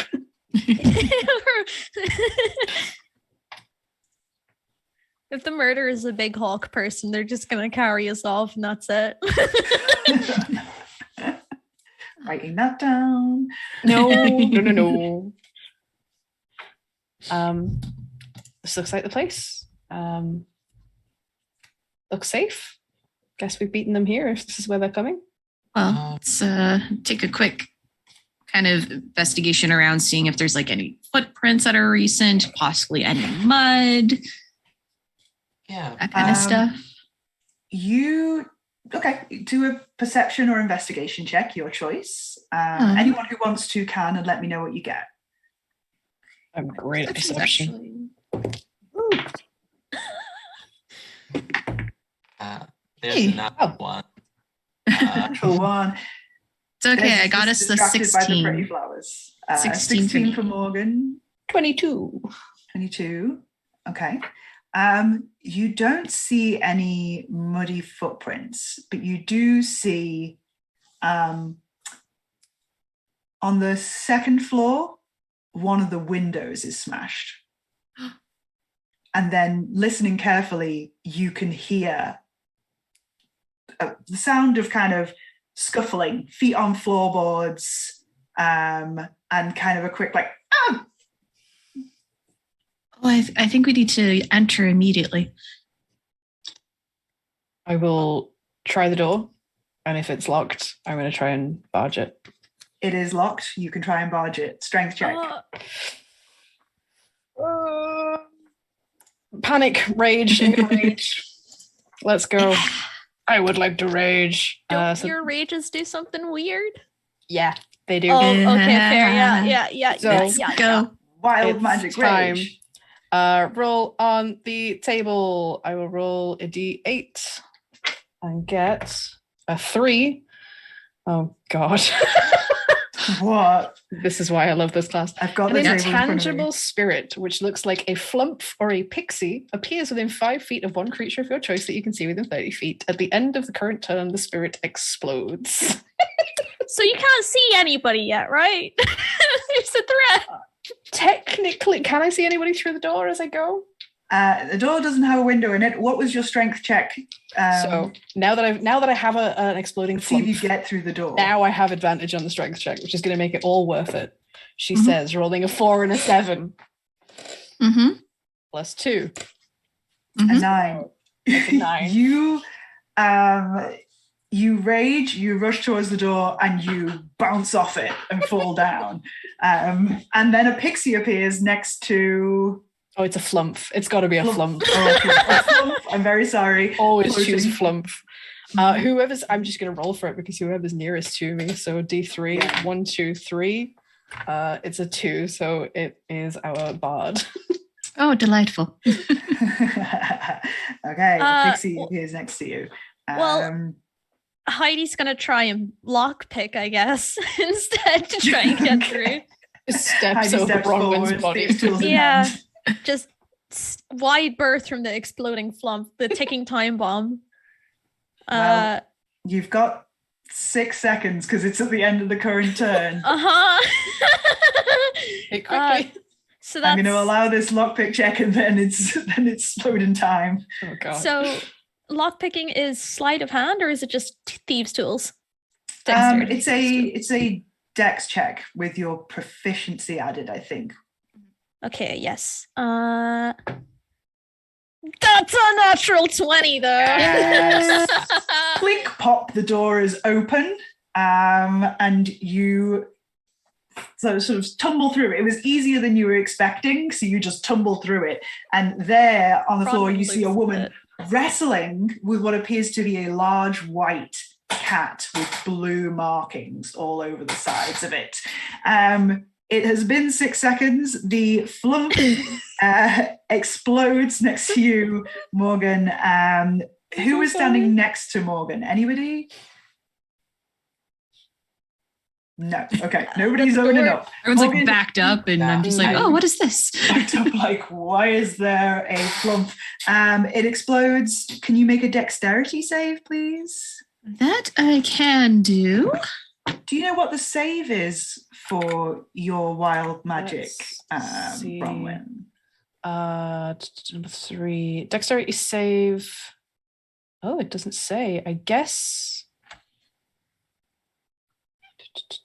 If the effect requires a saving throw, the DC equals 8 plus your proficiency bonus plus your constitution modifier. So that's 8 plus Constitution? 4 plus... barbarian in it. So. Yeah. 8 plus 4 plus 3, so 8 plus 7 is 15. Okay, well, I rolled a dirty 20 total because it's 16 plus 4. Okay, so you are fine. You managed to leap out of the way as the flump, almost as soon as it magically appeared, explodes into sparkles, and you manage to get away. Your friends are through into the building maybe at this point, if you're all rushing in. Is anybody hanging back? I was on the floor, so Desi can go first, definitely. I think Desi on that natural 1 investigation was just literally floating up towards the flowers and like smell them and like upon the exploding bump be like, oh, and like see a window broken and people rushing into the door is gonna like fly in after. Sure. Heidi tumbles in, you wake up, fly in after. Bronwyn, you pick yourself up, and then Morgan. You all get in time to see this tableau of tables and chairs overturned and this woman wrestling with this cat-like beast. As soon as you enter and it becomes aware of you, it kind of goes and then leaps and runs out of the room. How does the woman look? Does she look dead? Does she look injured? She's sort of dazed and getting up. She has claw marks and bite marks on her. She is bleeding, but otherwise fine. The cat, you can hear the footsteps running up the stairs. I'm going to chase after. You chase. Okay. Can you make a dexterity check, as there are tumbled tables and chairs in the way? Or if you're barging through, I'll let athletics take that. Well, I'm rolling like an absolute beast this evening, and I think they're both +1s. I mean, athletics is +2, so that's a dirty 20. I think the door would disagree about the beast part. That was a blip. It's a blip. Come on. You absolutely barge through, scatter things out of the way. You reach the stairs in time to see the cat like hopping up the stairs and turning into a room up at the top. You continue to follow. As you reach the room upstairs, which appears to be the bedroom, you see the cat leap up onto the windowsill, and it's going to try and jump through the window. Is there anything you can do with the bed between you and it to try and stop it? I can try and throw a hand axe at it. Give it a go. Go for it. I'm just going to do this on... Can I say while this is happening that Heidi went back out the door to like try and see the exits, I guess? Okay, you went back out the door and you were watching this cat kind of emerging out of this space. Morgan and Desi, what are you doing? I think I would have stayed where I was with the flump and then like watching that broken window. Okay, is the flump every 6 seconds or is it just once? That one explodes. The flump and then appeared. Yeah. That one explodes, and then every turn I can summon another one. Okay, so action. You can summon it. Okay, so it doesn't automatically summon it. I'm just assailed by the power to control flumps all of a sudden. Historically, this has happened quite often. She's like got a book out. Historically, this has happened quite often, and the reasons are unknown, but it's very interesting. And poof. So I only rolled a 13 to hit with my hand axe because I'm skidding around the corner and trying to take aim with my hand axe. That does actually hit, and you managed to roll some damage for me. Desi, what are you doing? What's my damage?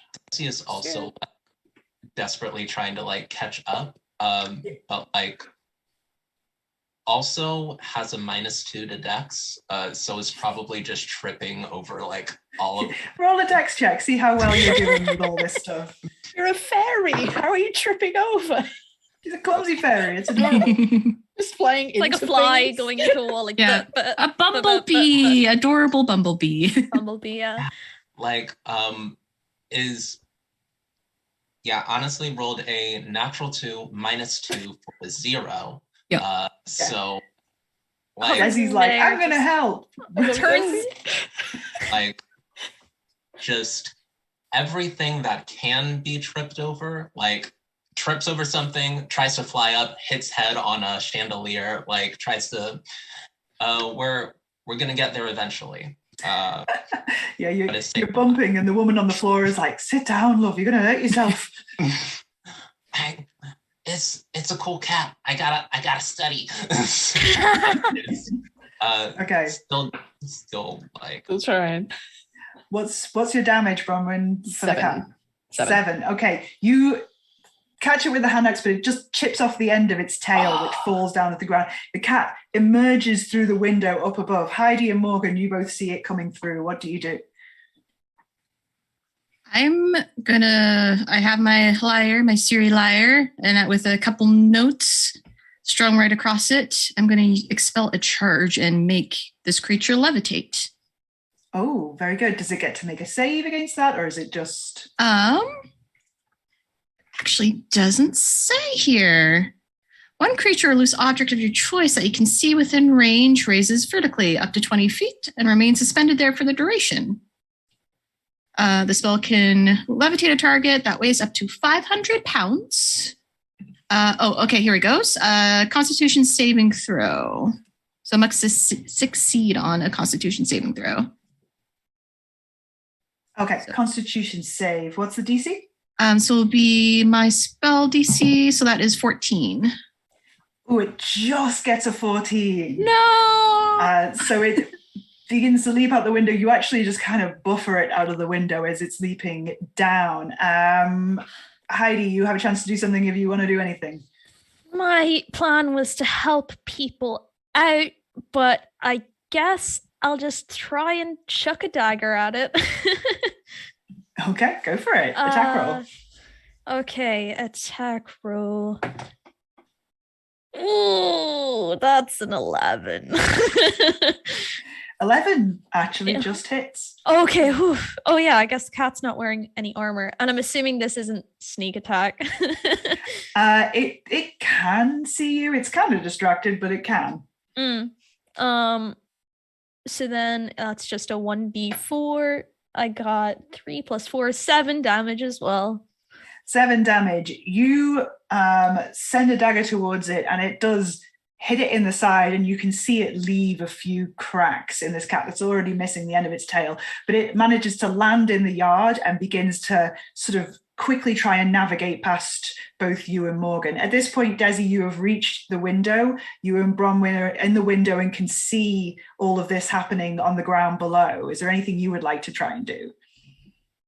How far away is it from me to the window? So you're maybe, the floors are about 8 foot, and then, you are floating in a window. So probably about 12 foot off the ground, and then the cat just landed on the ground. So we'll say 15 feet.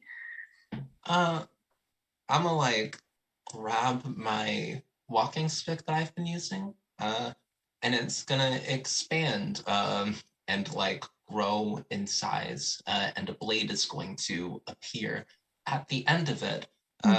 As I summon my packed weapon, which is just a ridiculously long spear.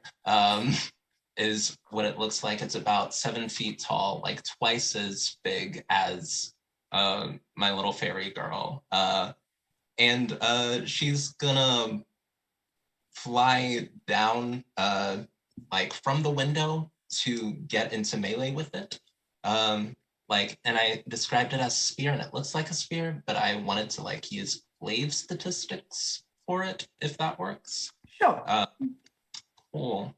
And is going to, as a bonus action, cast Hex on it. Okay.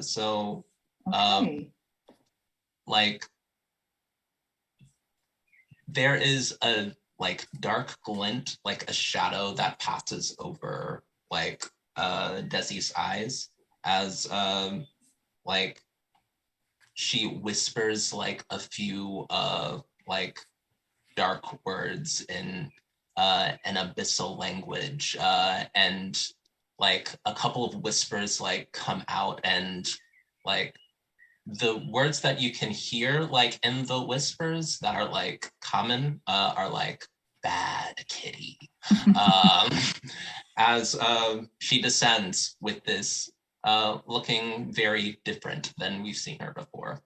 But yeah, it takes an action to summon the blade. So okay, so you're there and you're ready, but the cat is still trying to get away. It senses something behind it and turns to quickly look over its shoulder and hisses at you before continuing on its way. It still has to pass by Morgan and Heidi, though, Bronwyn, you are looking through the window. I'll let you get a shot off if you would like. How badly has it smashed the window? If I wanted to follow it. Well, Desi had to open the window to get out, so the window is now hanging open. Perfect. I'm going to attempt superhero landing with my axe out, try and catch it. Excellent. Give me an athletics check, I guess. Okay. Oh, 16, 18. 18, superhero landing. So suave. Amazing. Excellent. Just suddenly this mousy little girl who loves her books is surrounded by the power of flumps and just sparkles just explode all around her as she lands. I will summon another flump because why not? If it's within range that I can do that. Just about, yeah. Fab. And then I guess I will throw another hand axe. If it's just in range of that, I guess I can't get a melee off. I will just hand axe. So okay. That's gonna be... Heidi is going to use her bonus action to, as a mastermind rogue, she can use the help action to give you advantage from 30 feet away. I mean, I've got 23 without the advantage. So hold on to it. Well, not you to brag. sure? I know axes pretty well, and that's a 6 on a d6 plus 2 is 8 damage. 8 damage. Okay. Another crack sound reverberates as the axe wedges into the back of the cat and then bounces off. It yowls really loud and sort of it's continuing to try and flee, but it is looking pretty hurt at this point. Morgan and Heidi is approaching you. What are you doing? All right. So for a bonus action, for a brief moment, you see just shadows kind of come up, collect over me, and my body disappear out as I teleport 30 feet further down the road to keep ahead of this cat-like creature. And then once I teleport, I start like strumming from my lyre, and it almost sounds like a deep bass kind of strum as white electrical light starts coming off, and I send a guiding bolt directly at it. Nice. Give me an attack roll.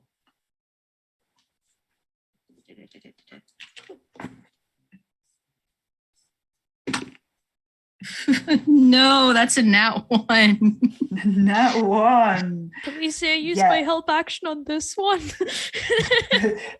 Yeah, you can if you want. Yeah. Different die. You're not doing me any favors. All right, you'll do this liquid core. How are you helping, Heidi? I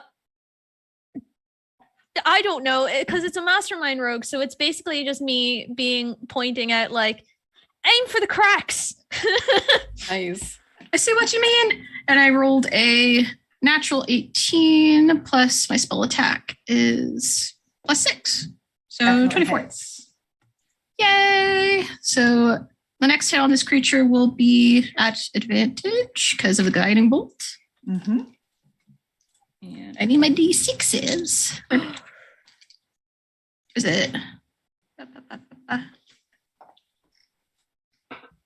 I was reading the wrong one. Yes, D6s.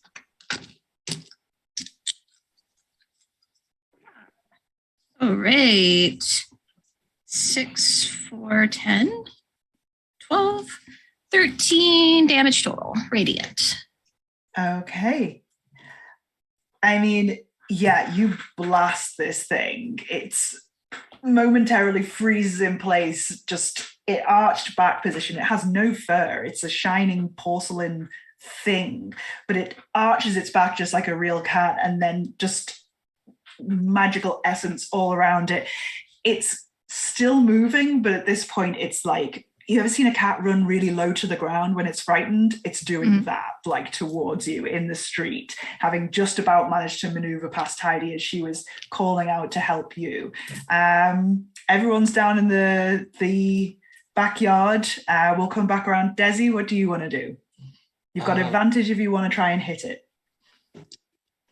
I think seeing that it is like looking very weak, about to fall, I think that Desi wants to cast reduce on the cat. to make it cute and a Kitten. fluffy white cat. So it is a Constitution saving throw to avoid getting reduced. But it rolled a 17 on that. That is going to do it. So successfully like breaks out of it. But yeah, this magic like is like a racial feat, so it's a lot more like classically Desi, like flower petals like come out as like it tries to shrink the creature and it breaks out of it. And I think that was the action. I think Desi is just going to try to continue following it. Like Desi's speed is 30 feet. Is this thing like, is she able to keep up with it, or?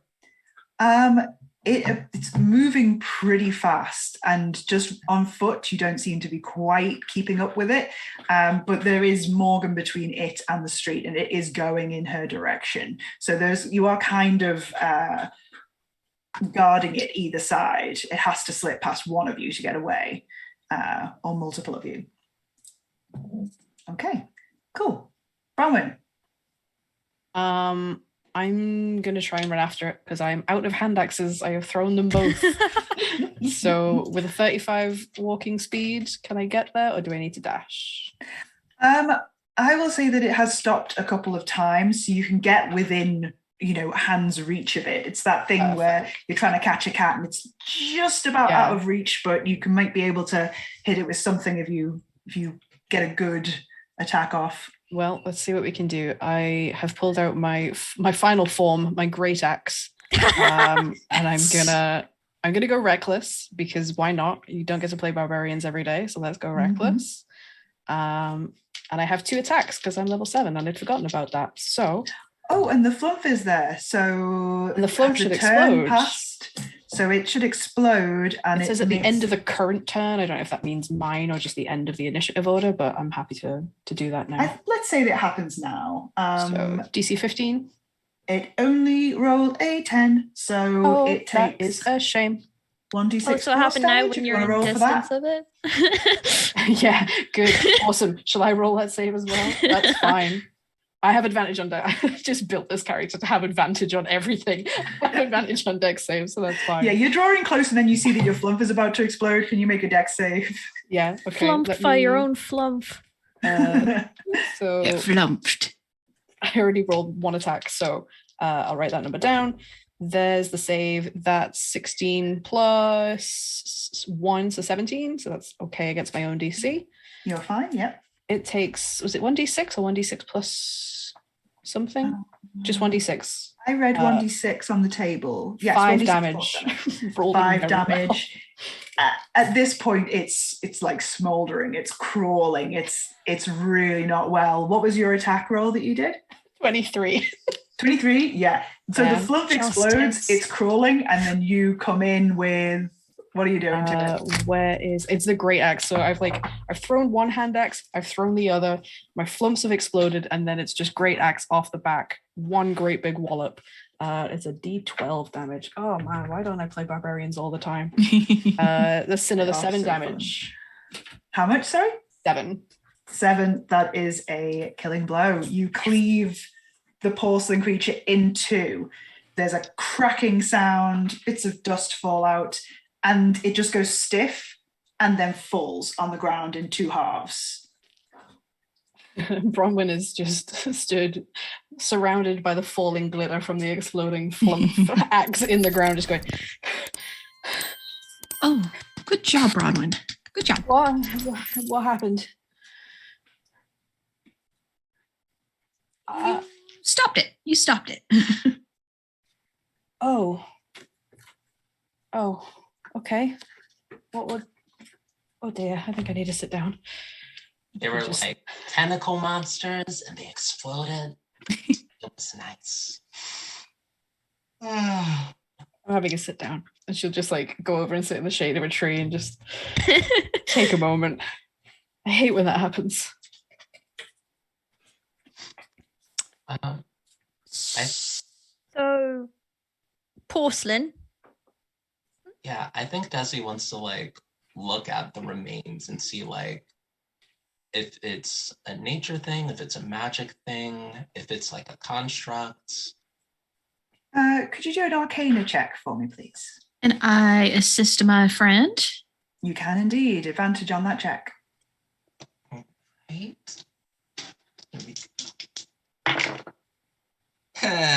There we go. That is a natural 20 for a 26. Nice. 26. Woo! This is, as you're inspecting it, it's an object that has been crafted and then enchanted, and you can, with your extrasensory perception, feel the enchantment seeping out of it now that the object is no longer whole and intact sufficiently to hold it. This was not a cat.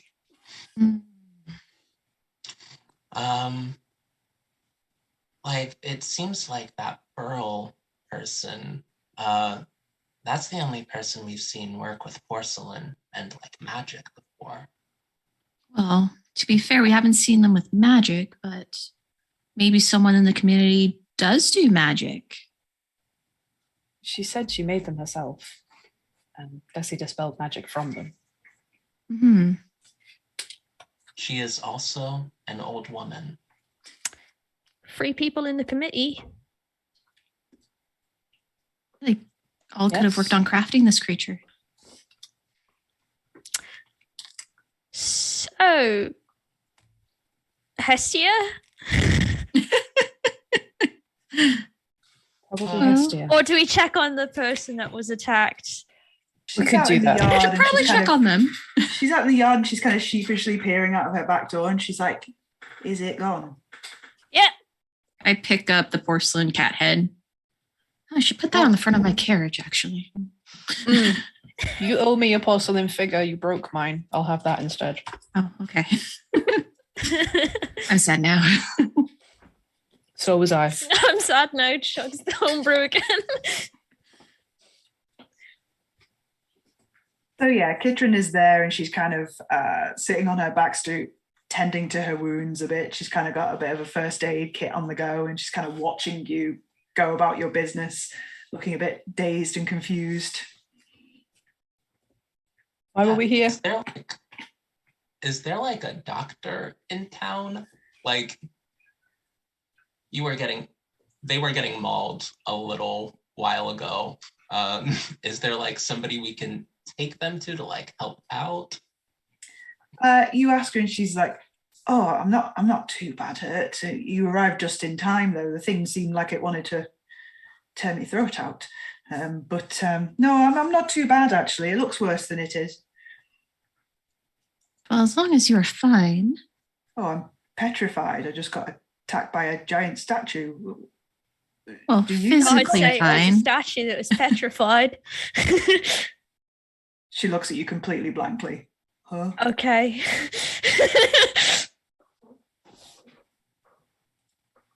Is there somebody that you can like stay with?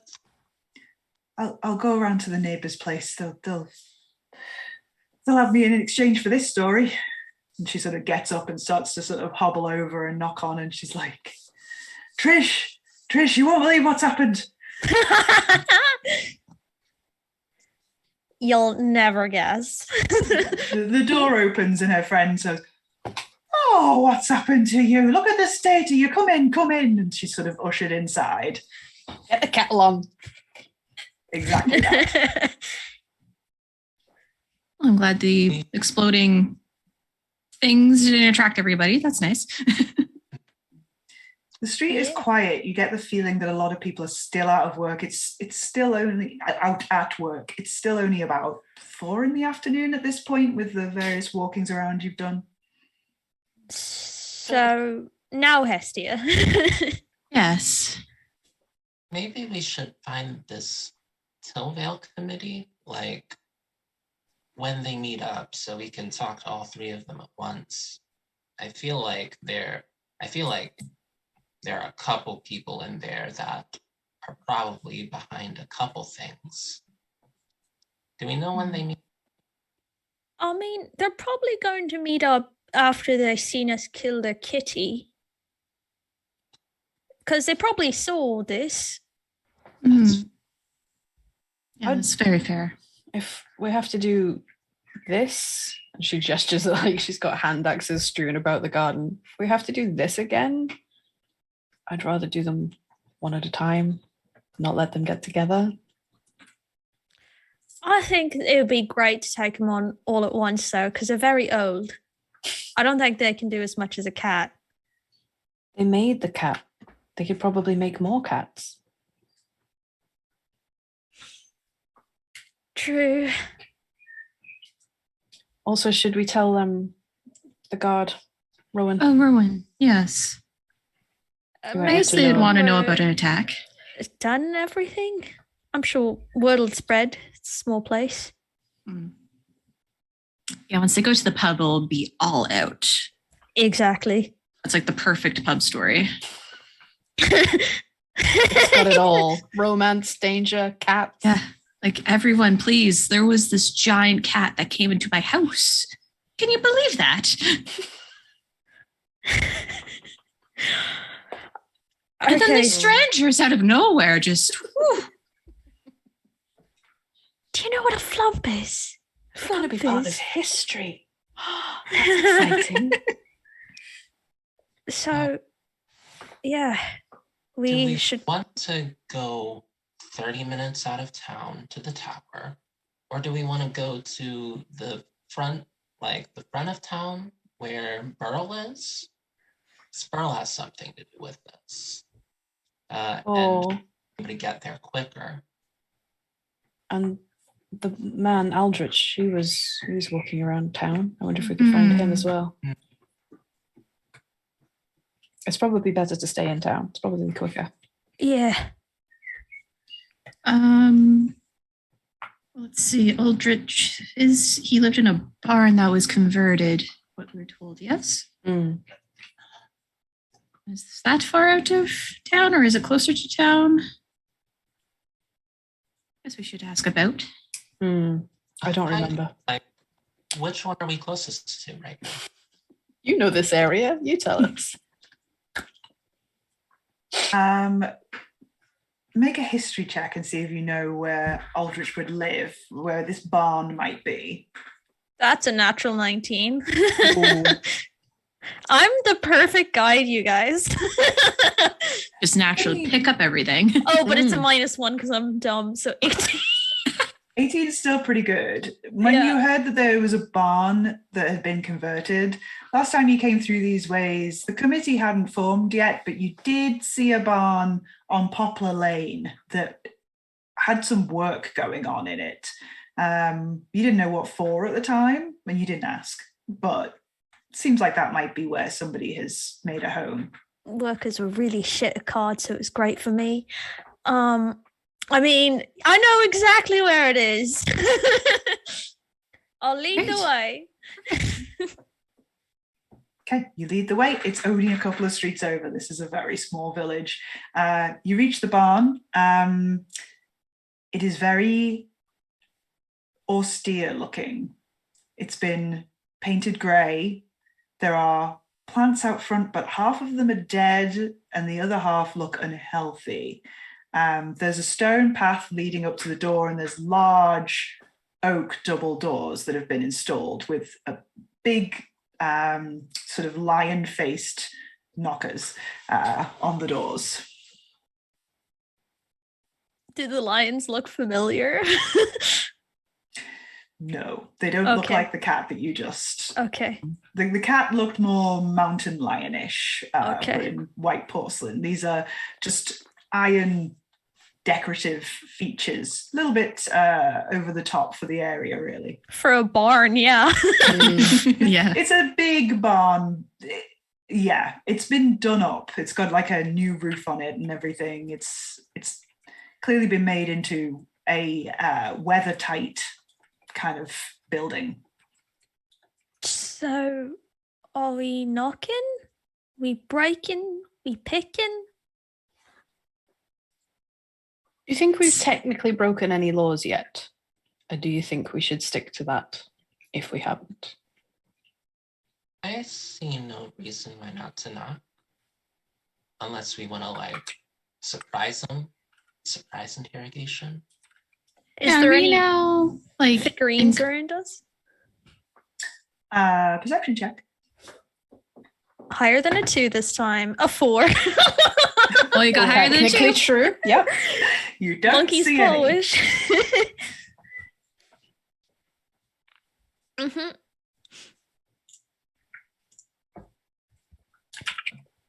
Well, I guess we should see if he's even around, if he's here to have a visit. Maybe I'll, like, look for any, like, magic stuff that might come to life and, like, get us, since they're all about enchanting objects here. Okay. Yeah, You doing your detect magic? Yep. Yep, you do detect magic. You look around, you don't see anything. Everything in this area kind of looks mundane. I think we're all clear. All right. You know what? Sure. Why not? Let's go up and knock. I'll go up and knock. Heidi's gonna hide. All right, there's some sort of big plant pots and things that you could try and hide behind if you want to roll a stealth check. Yeah, just in case. +10. Oh, I love rogues. Yeah. Oh, well, I rolled a 9, so 19, I guess. Yeah, you crouch behind a plant pot and are small enough that Crouch it's so pretty much good. entirely hidden. Yeah, Morgan, you stride up to the door, boom, boom, boom, and knock. And there's a voice comes from inside, just a minute. And then sound of footsteps on flagstones, and the door creaks open, but only by about this much. A pair of very ice blue eyes in quite a gaunt face appear in the sort of crack in the door, and he says, "Can I help you?" Yes, good evening, sir. I am a traveling bard with many of my traveling friends here. We are investigating some things. We've had a bit of trouble earlier. But we thought we should discuss with the committee because it's been quite a frightful thing that could very, very much de-beautify the town if it ever got out. I know what things you're talking about, I think, but we have a guard for that. Well, I should have got him.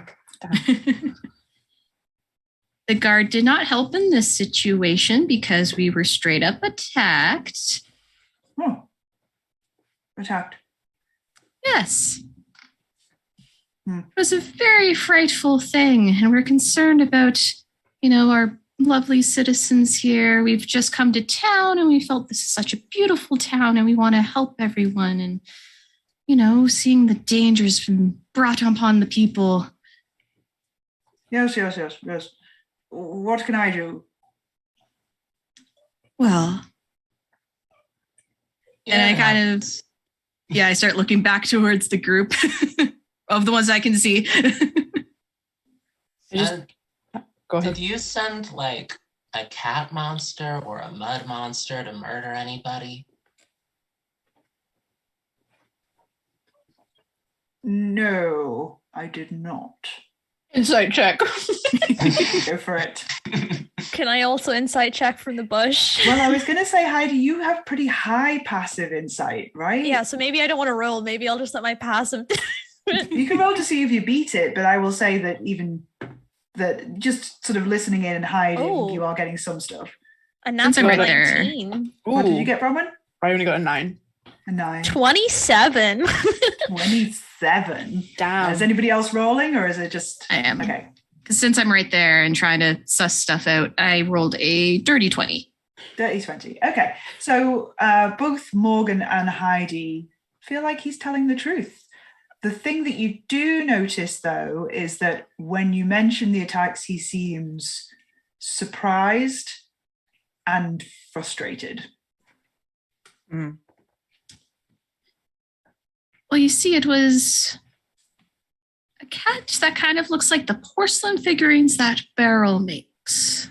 door's slowly easing open slightly, and he's like, I think we should talk about this inside.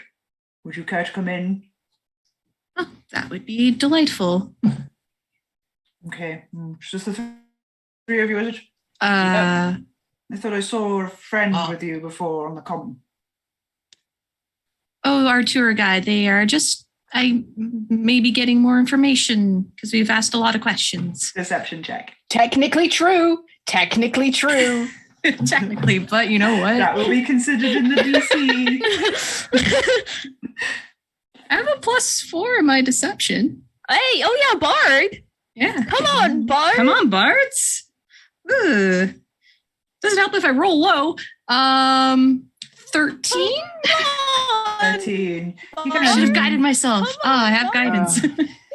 He sort of narrows his eyes and goes, if you say so.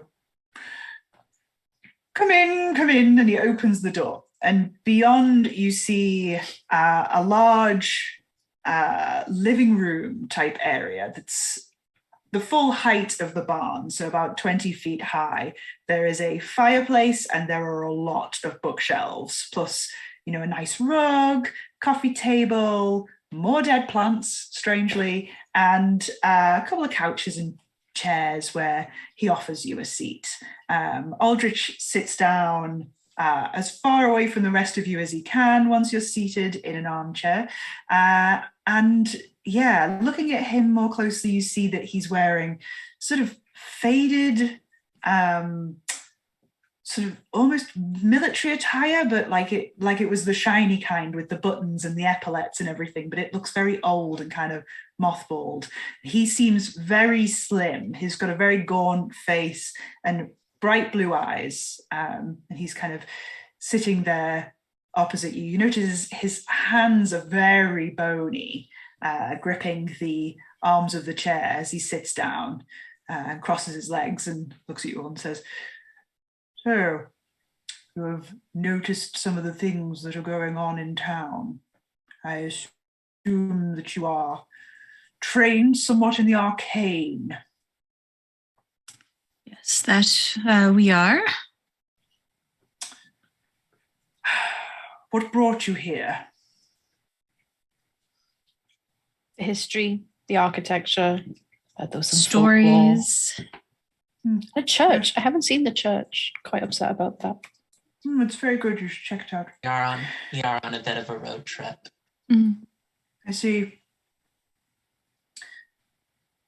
So, how can I help? What do you know?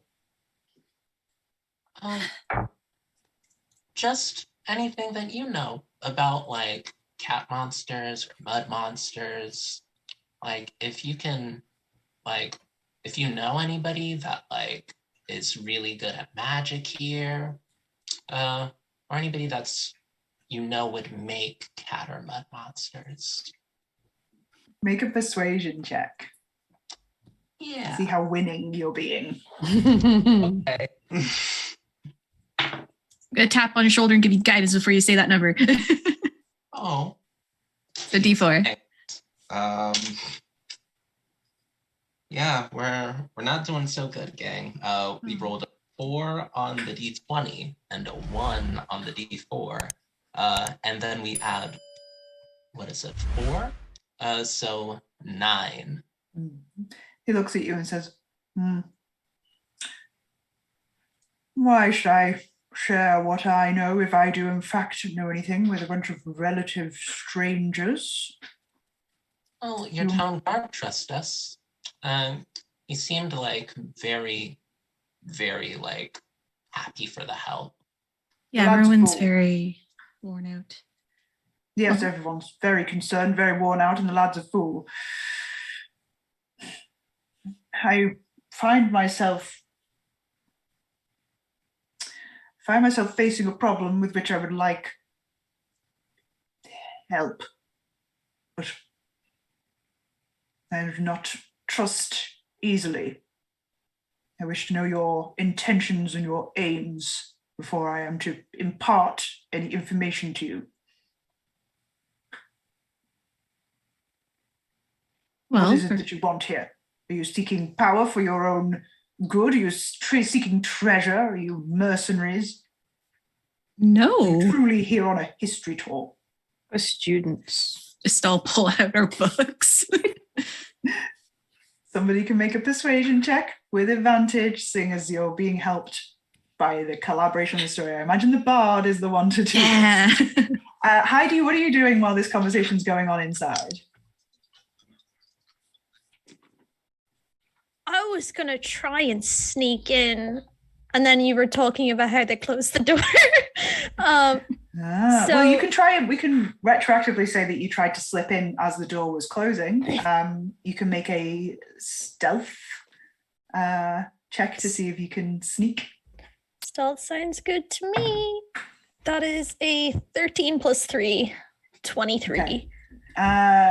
23, yeah, you sneak in. You are small and stealthy, and you time it just right and like a ghost slip through the door. And then there are plenty of pieces of furniture big enough for you to try and hide behind and kind of keep an ear out. So you hear this conversation. What was that persuasion roll? It was a 21 total. 21. He says, very good. Well, this turns out quite convenient for me. I have been a member of the committee since its inception. The idea is simply to protect the town, protect the tranquil nature of the place where we find ourselves retired from the world. Unfortunately, I find one member of the committee has somewhat gone off the deep end with her efforts. You may, since you speak of the cats, have noticed we have an artisan among our numbers. Yes, well, Beryl is a fine woman in her way, but she appears to have gotten rather overzealous. And it's inconvenient to me for several reasons, for this kind of attention to be drawn to myself and the committee. And yes, well, she's ended up creating the problem we hoped to avoid. Overzealous how? Oh, well. I mean, 2 people are murdered. I think you 2 attacked. Fill in the gaps. Yes. What? Wow. Why didn't you tell the town guard this? Because the guard, Beryl would turn the guard to a red smear against her walls within seconds. Well, that's not good very for the lad nice. to go after it. Well, he's just a normal boy, way out of his depth, and Beryl is a powerful creature. He's just a guy. It's just a guy. She seems so nice. This old woman, Beryl, is a powerful creature? What do you mean by creature?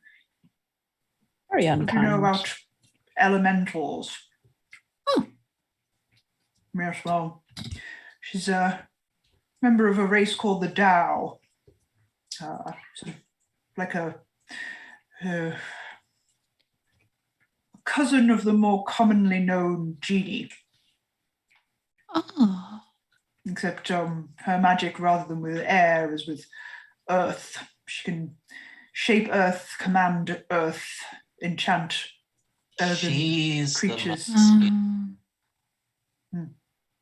So, yes, the attacks, she's using various means to cover her tracks and make it look like multiple assailants. It seems that she's gotten sloppy if she's attacking you with porcelain cats in broad daylight. I don't think anybody was meant to see that. Well, it's still sloppy. Somebody must put a stop to it. I'm concerned that you only seem to require a stop put to it because it's been found out. You were presumably fine with murder number 1, murder number 2. No, I was not. I will not have that. That's poppycock. I was absolutely not okay. Insight check. Insight check. Go for it. Oh, that's a 2. Oh, I can't see beside. Wait, well, 2 plus whatever, but you're like, oh, I wish I could see his face. The people who were sat talking directly to him, you can make an insight check if you like. No. Absolutely. I hate murder. 8. I believe him completely because I rolled a nat 1. He certainly seems animated. He carries on. Perhaps an old man and not as sentimental as some, but and I didn't know the victims so well. I've not lived here that long, but I do not wish to see my fellow citizens murdered. I do wish that they would follow the rules. It's not so hard, but I do not wish that on them, and I would not have had any part in it myself. Well, do you ever think maybe the rules are just a little too strict? Like I've been around castle ownership associations and they can get pretty intense. Things have gone to riots. I think maybe just loosen the laws a little bit so people aren't so constrained, like maybe push it to 11 for the tavern or, let people swim in the stream. Are we negotiating? I'm willing to negotiate. Sure. The tavern, I will push to midnight.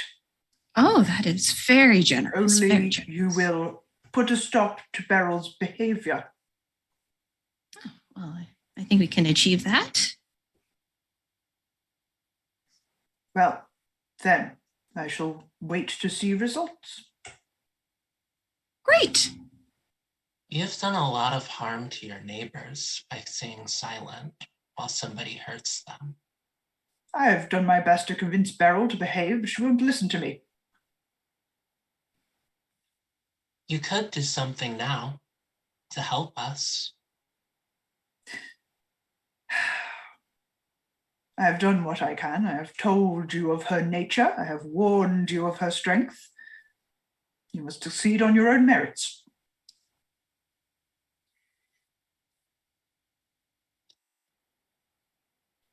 Okay, old guy. I don't like this committee you got. Well, I think I'm gonna tell the town guard.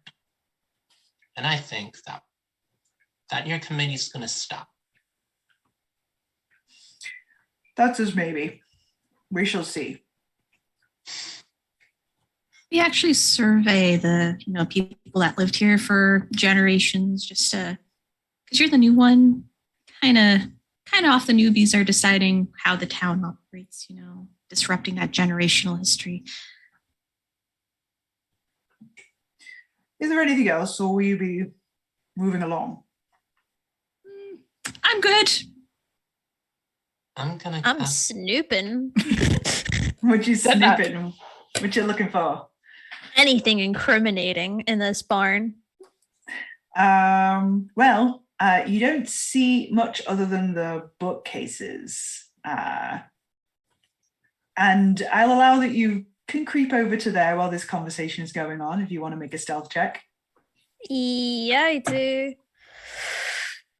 That's a 3 plus 10, a 13. So you're still pretty quiet, but it's just the slightest as you slightly nudge a table, and Aldous kind of stands up and looks over and says, yes, well, you made it in, did you? I suppose you heard all this? This is the bathroom. Please spare me. We know the situation now. We know where we all stand. We all would like Beryl to be put a stop to. And you seem like the ones to do it. I see no reason to continue this interview. I, for my part, apologize for the harm that has been done to the town and will consider a softer approach in future. Delightful. We'll have your... The one with your hand up, what is it? I just want to check that we understand the assignment. You want us to go and put a stop to her? Yeah. I'm not fussy about the means. Gotcha. Seems straightforward. Well, go on then. Yes. Goodbye. Bye-bye. Thank you for the hospitality. Ta-ta. The doors seem to Enjoy your open dead of their own flowers. accord, and you kind of drift out of the building and find yourself in the front yard after that strange interview, and then they slam shut. Even the description as an interview is baffling and wonderful. He's sketchy as hell, but we can't pin anything on him. Got nothing, but at least we can now at least go confront Beryl. Yeah. How's If you do that this going to individually, we go? might sell each other out. Heidi, you're brilliant. We get them to talk and be like, oh no, it's this one. I know. Oh no, it's that one. Your mind is masterful. I have been known to be a mastermind. So we go into Beryl's house, put a little pressure, sort of like Give him the squeeze, Think as about- they say. yeah, Yeah. set up for like suspecting like the old dude, and then see if anything comes out. I like it. That sits better with me than what I think he was asking, which was for more murder. Yeah, hopefully it doesn't come to that. Yeah. Okay. Okay, so you heading over to Beryl's house? Yes. Beryl Uh-huh. first. Yeah, because Hestia doesn't talk. Yeah, we'll probably have an easier time with Beryl. All right, so you know the way. You pass through the village green. It's getting to about 5 o'clock now. A few people are kind of coming in from the fields. Not many. There's a few working a bit later than that. There's still some daylight hours left. You head through the town and back out the way that you came to Beryl's house. Yeah, the front door is open when you get there. Right sign.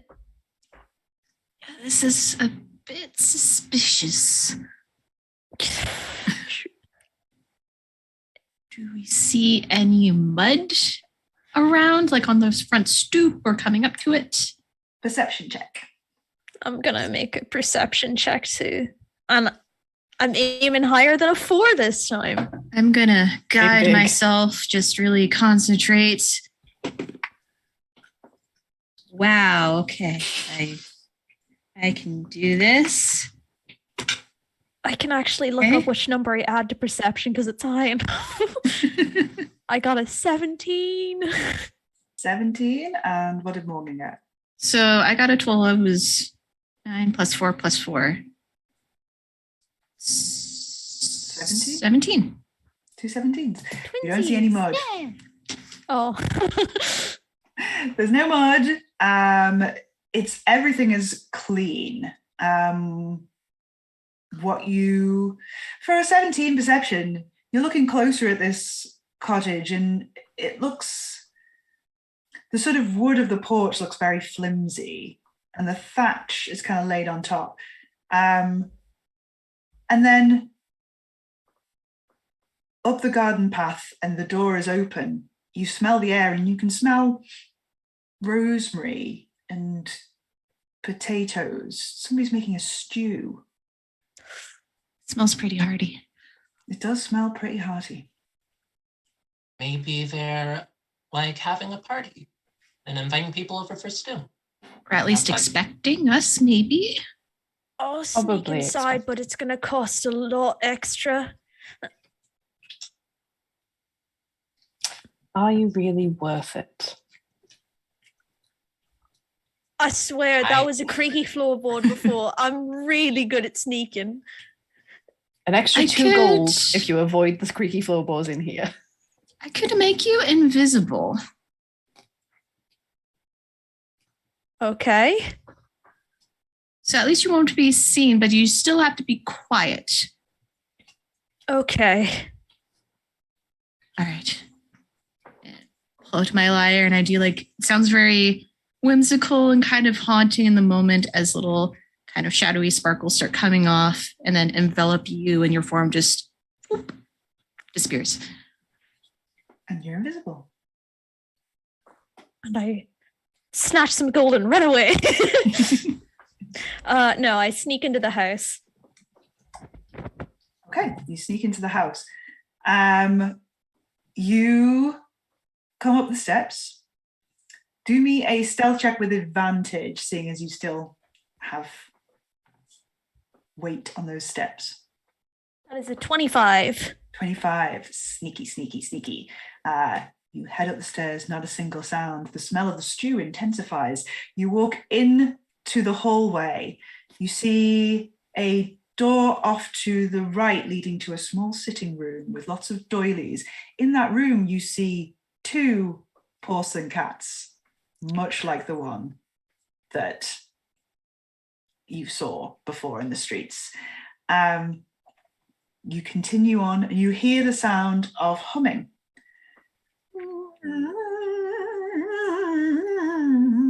And you come through, and in the kitchen there is Beryl. Anything scarier than old the way lady she humming. appeared to before. She's walking around, she's making a stew, she seems quite lithe. She's just going about her business, and then every so often she stops and goes, "No, that won't do. Oh no. Have to see about that." Just carries on stirring her stew.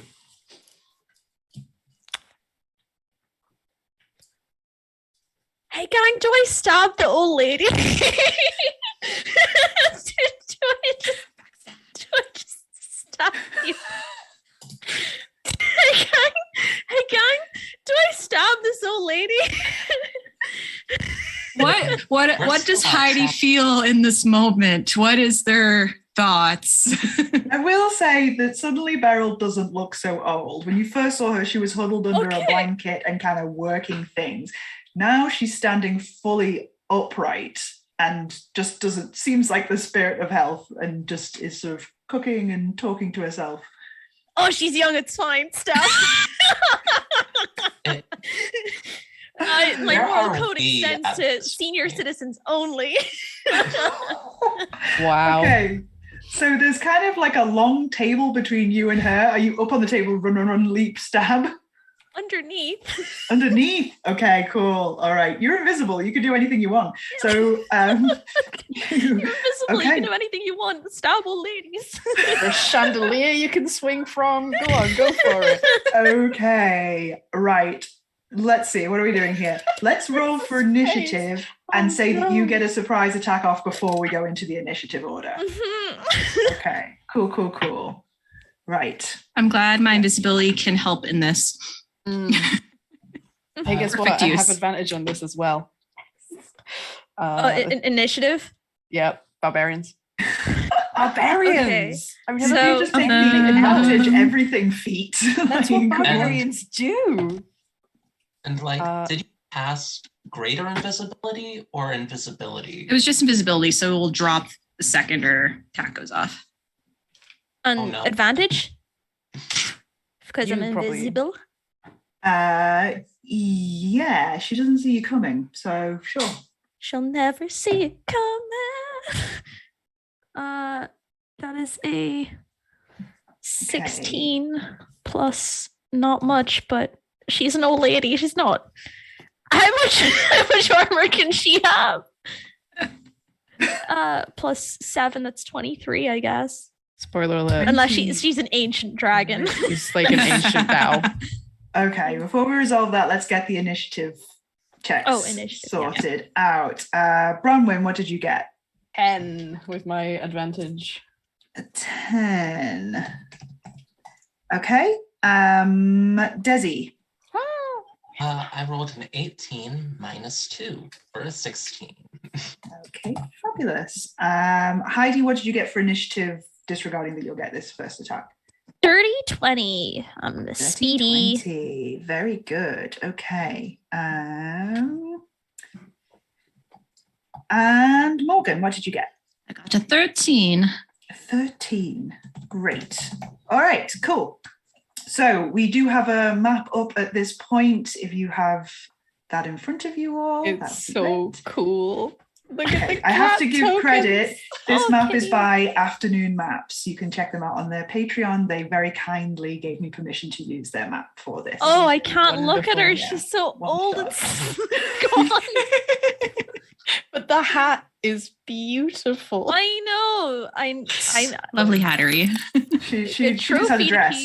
piece. Okay, so you leap, dagger out, invisible, and Rapier. get her this in the time. back.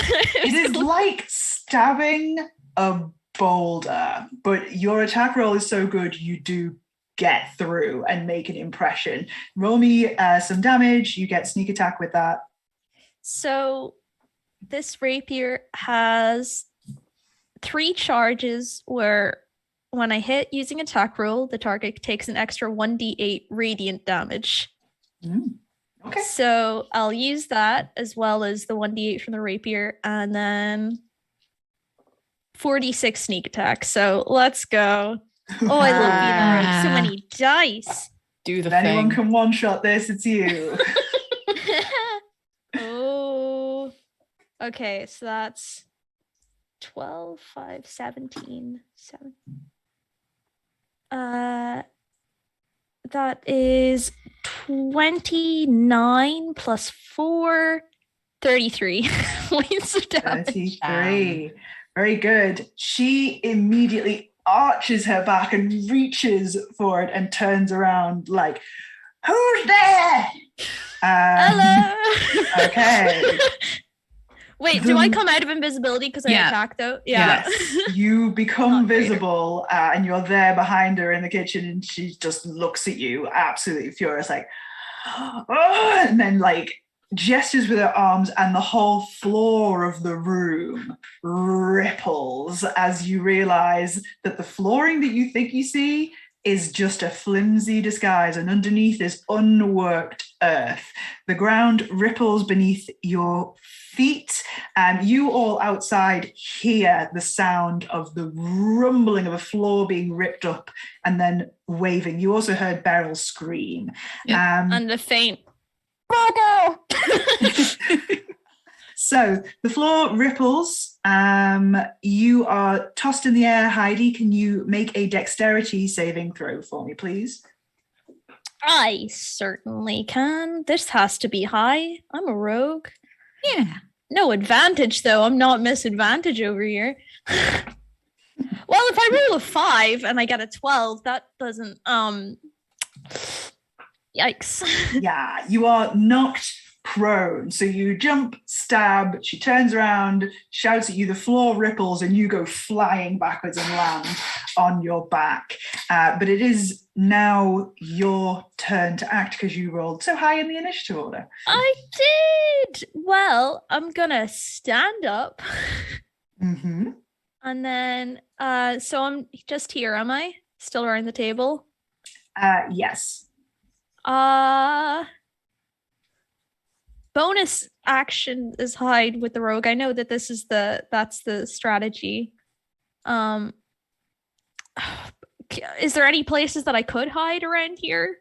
There's plenty of furniture, and you see a door in the back, sort of at the back of the room, 2 doors, in fact, as well as the one back out where you came. There is the table, there is a sideboard, there's also a door out of the back way as well, actually. So there's a few options. You also have bonus action disengage. Oh wait, yeah, I'm in melee range with her, am I? Mm-hmm, you do, you are. Okay, I have an idea then. So I'm just gonna stab her again. This doesn't sound like much of an idea. It doesn't sound like much of an idea, but bear with me here. I'm just gonna. That sounds like the same idea again. No. Bear with me here. This is genius. I'm a mastermind rogue. I'm gonna live up to it. Bear with me. I'm gonna stab her again. No advantage this time. No sneak attack. That's 14 plus 7, 21. 21, yeah, you get her. Okay, so I'm going to use another charge of the radiant damage because if not, why not? And then D8 for rapier. That is a 5 and an 8. that is 13 plus 4, so that is 17 points of damage. And then I have the mobile feat, which means that if I attack an enemy in my turn, if you make a melee attack against a creature, you don't provoke any opportunity attacks on that creature for the rest of the turn, whether you hit or not. So I'm just gonna. Oh, great! I'm just gonna run back out the back door. And so you stab her again, and she just goes, "Oh, you little brat!" And you back away as she goes for you. And you just slip out of her arms and escape. Run, and then I'm gonna bonus action hide. Okay, bonus action hide behind the back door. Yeah, you have complete cover for now. All right, then we come to. Is that your whole turn? Yes, that's action, bonus action, movement. Yes. Yeah. Great, Desi, it is your turn. Oh, gosh.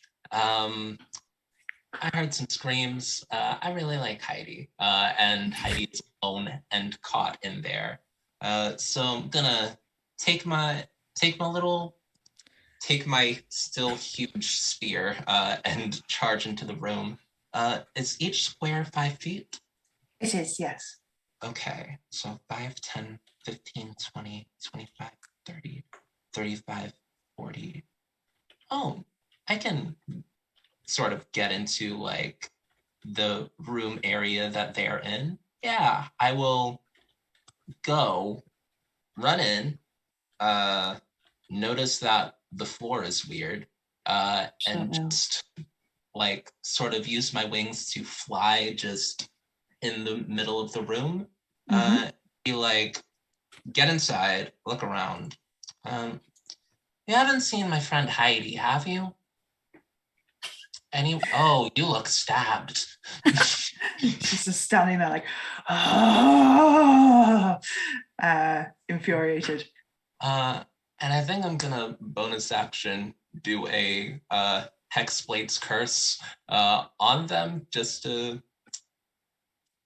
like be like, oh no, you're angry. Okay. She gets a save for that, does she? I don't think so. I think Hexblade's Curse is I use a bonus action to hex someone, and then once per short rest. And for the time, 19s and 20s crit. I add proficiency bonus to my damage rolls, and if they die, I regain hit points. So yeah, I think that's just a Hexblade sort of feature. All right, cool. She is Hexblade's Curse.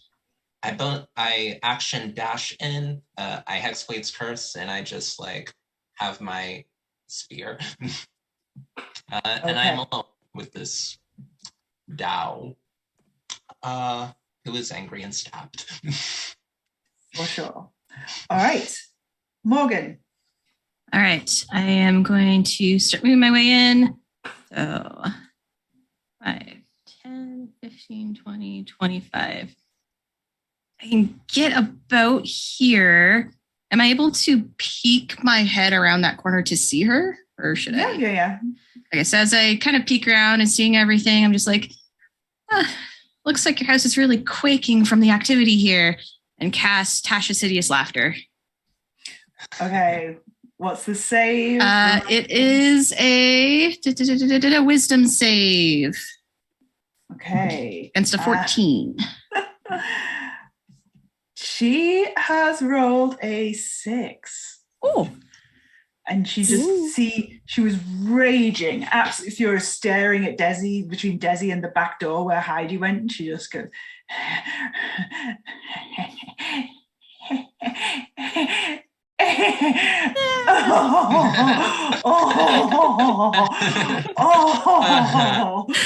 everybody, falls down on the ground laughing hysterically. Remind me when she gets, does that just last for at the end of each of their turn they can make the save again, or if they take damage they can make a save. All right. Right, cool. Is that the end of your turn? Well, I have a bonus action, don't I? I think so. So I will just play a little ditty on my lyre and give some bardic inspiration to Desi. Okie dokie. Desi, you are inspired.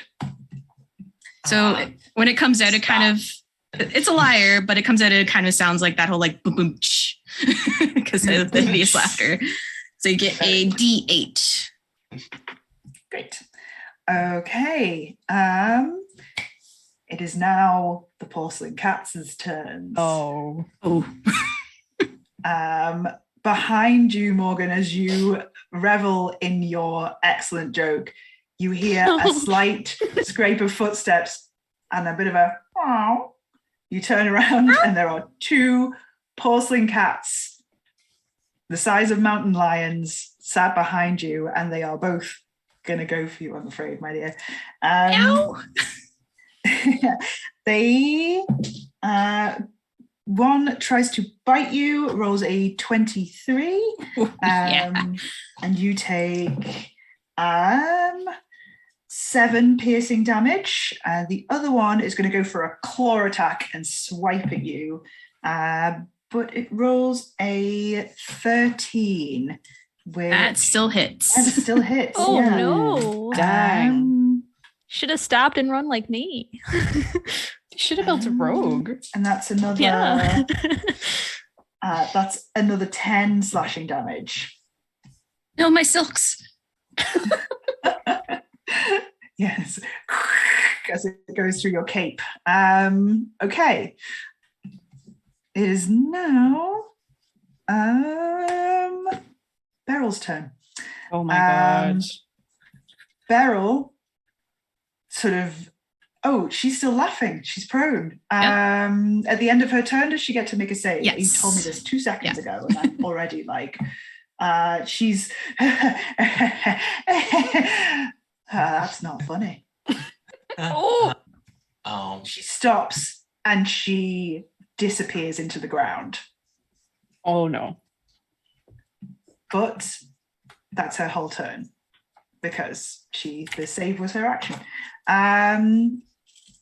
Okay. Bronwyn. Okay. It's happening again, and Bronwyn begins to lose control. She flies into a rage, and she is going to run straight up to these cats who are messing up her friend's clothes. I know how hard she worked for those, how important that season's designs were to her. Hey, I sew these myself. It's really hard. And it's time for the wild magic D8. That's a 7. What do we get with a 7? Oh, it's cute. That's very sweet. Flowers and vines temporarily grow around you. Until your rage ends, the ground within you is 15 feet. For 15 feet is difficult terrain for your enemies. That's pretty good. Is it difficult terrain for an earth person, though? I guess. The Roots. ground around you, yeah. I mean, trees can contain earth, so... But right now, it's these cats' problem, so that's fine by me. Fair. Yeah, the flowers and vines go up and the cats are like, You're not going anywhere. I think it's just 2 reckless attacks. I'll just hit the one in front of me. That is definitely going to hit. That's a 23. Sure. And that's not as good. That is a 14. Okay, so that is 2 hits. Oh, beautiful. Roll me some damage for both of those. That's a 5. Oh, and that's a 14. I'm hitting the same one. 14 total. Yeah. Okay, yeah. You lay into it and a few chips fly off and it's yowling and hissing, and you see a few cracks starting to thread through the porcelain glaze. Is that your whole turn, Bronwyn? It's a move, an attack, and a bonus action. So that's me. Great. As you are focused on attacking these cats, the house comes to life again, and a giant hand emerges from the wall and grabs for you, Bronwyn. Monster can you make heads. a strength saving throw, please? Do I have advantage on those? I think I do. Raging Barbarian, yeah. Yeah, Raging, definitely. yeah. Yep.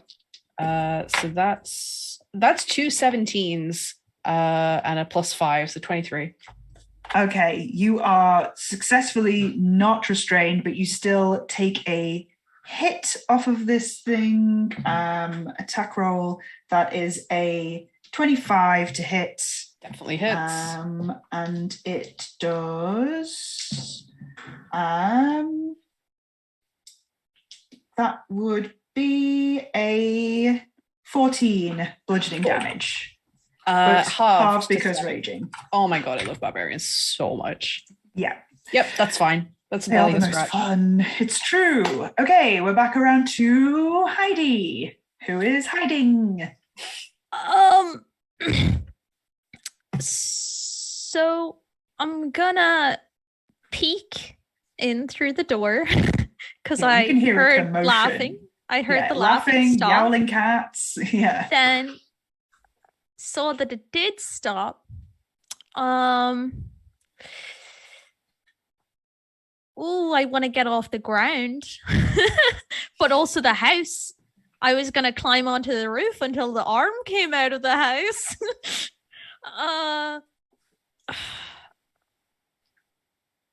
Is this where you abandon us? Is this where you realize you have no stakes and you just run? See, that's one of those, like, this is what my character would do kind of things, but I don't want to do that. Heidi's gonna just be ride or die. I think when you like open up, like, I will say that Desi sees you and says, "Oh, hi Heidi. You did some stabbing."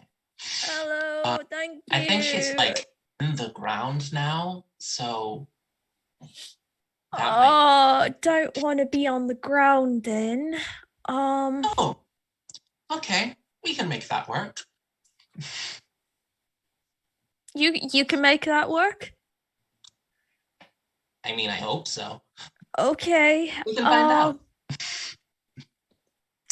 Got no choice then. I guess the table's not there anymore, is it? That's just all. The table is still there. Curiously, the furniture has stayed put as the ground has rippled. So maybe it's not safe to stand on top of the table like I thought. I think Desi's plan is to like have you like get on her back, like sit on her shoulders and like fly. I will allow that as a free action. Desi could kind of gesture to her back and be like, huh? I'll hop on then. Okay. But like stay outside because like Desi also wants to get out of the house too. Okay. So can I hold my action then until you can ready an action to jump onto Desi's back as soon as she comes within range? Yeah. Well, you can't hold two actions though, so I can't hold my stabbing action if anything comes within stabbing distance. You just solve one problem at a time. I think I'll hold my stabbing action and I think I'll hold my stabbing action. And so if anything comes within range of me, I'll stab it. Sure thing. Okie dokie. That is the official 5e terminology, stabbing action. Yeah. I'll hold a stabby stab. Okay, thank you, Heidi. We are back around to Desi. Desi, what you doing? Desi's gonna fly outside. Like, that's 5, that's 10. And I guess like I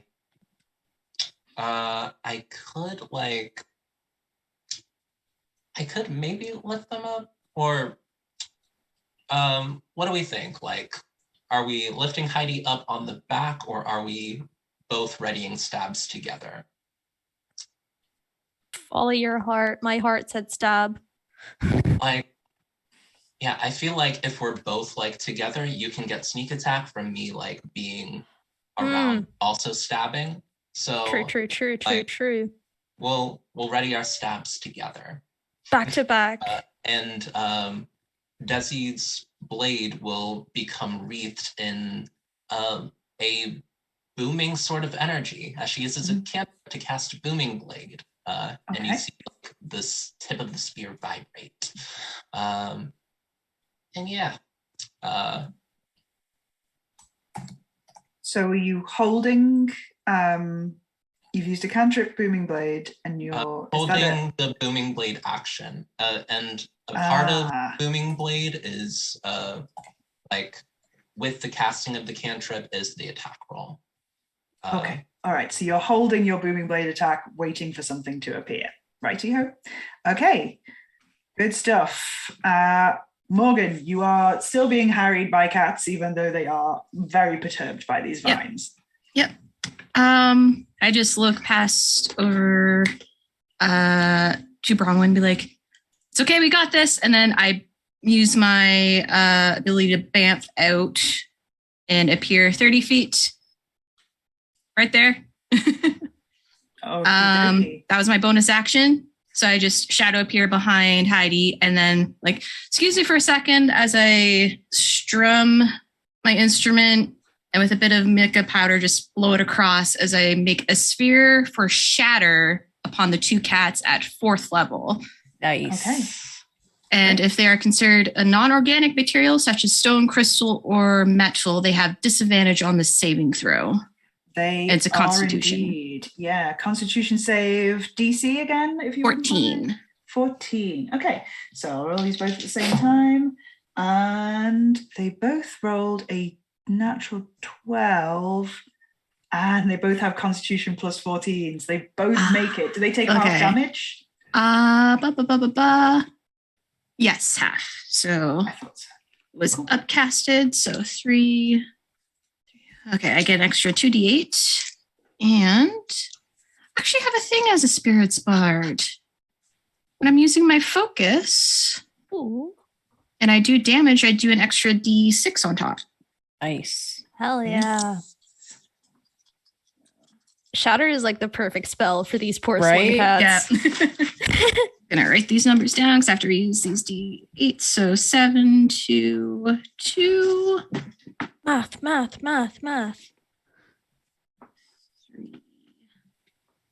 1. And the d6. Ooh, 6 on the d6. Nice. So, numbers. 5, 8, 10. That's 15. 21 damaged halved to 10. Okay, all right, so 10 damage each. What am I doing? All right, one of them is looking like it might collapse at any minute, and the other one is starting to look a little damaged. The curious thing is that the shatter spell also seems to blow out bits of the walls of the house that then come crumbling down in dust.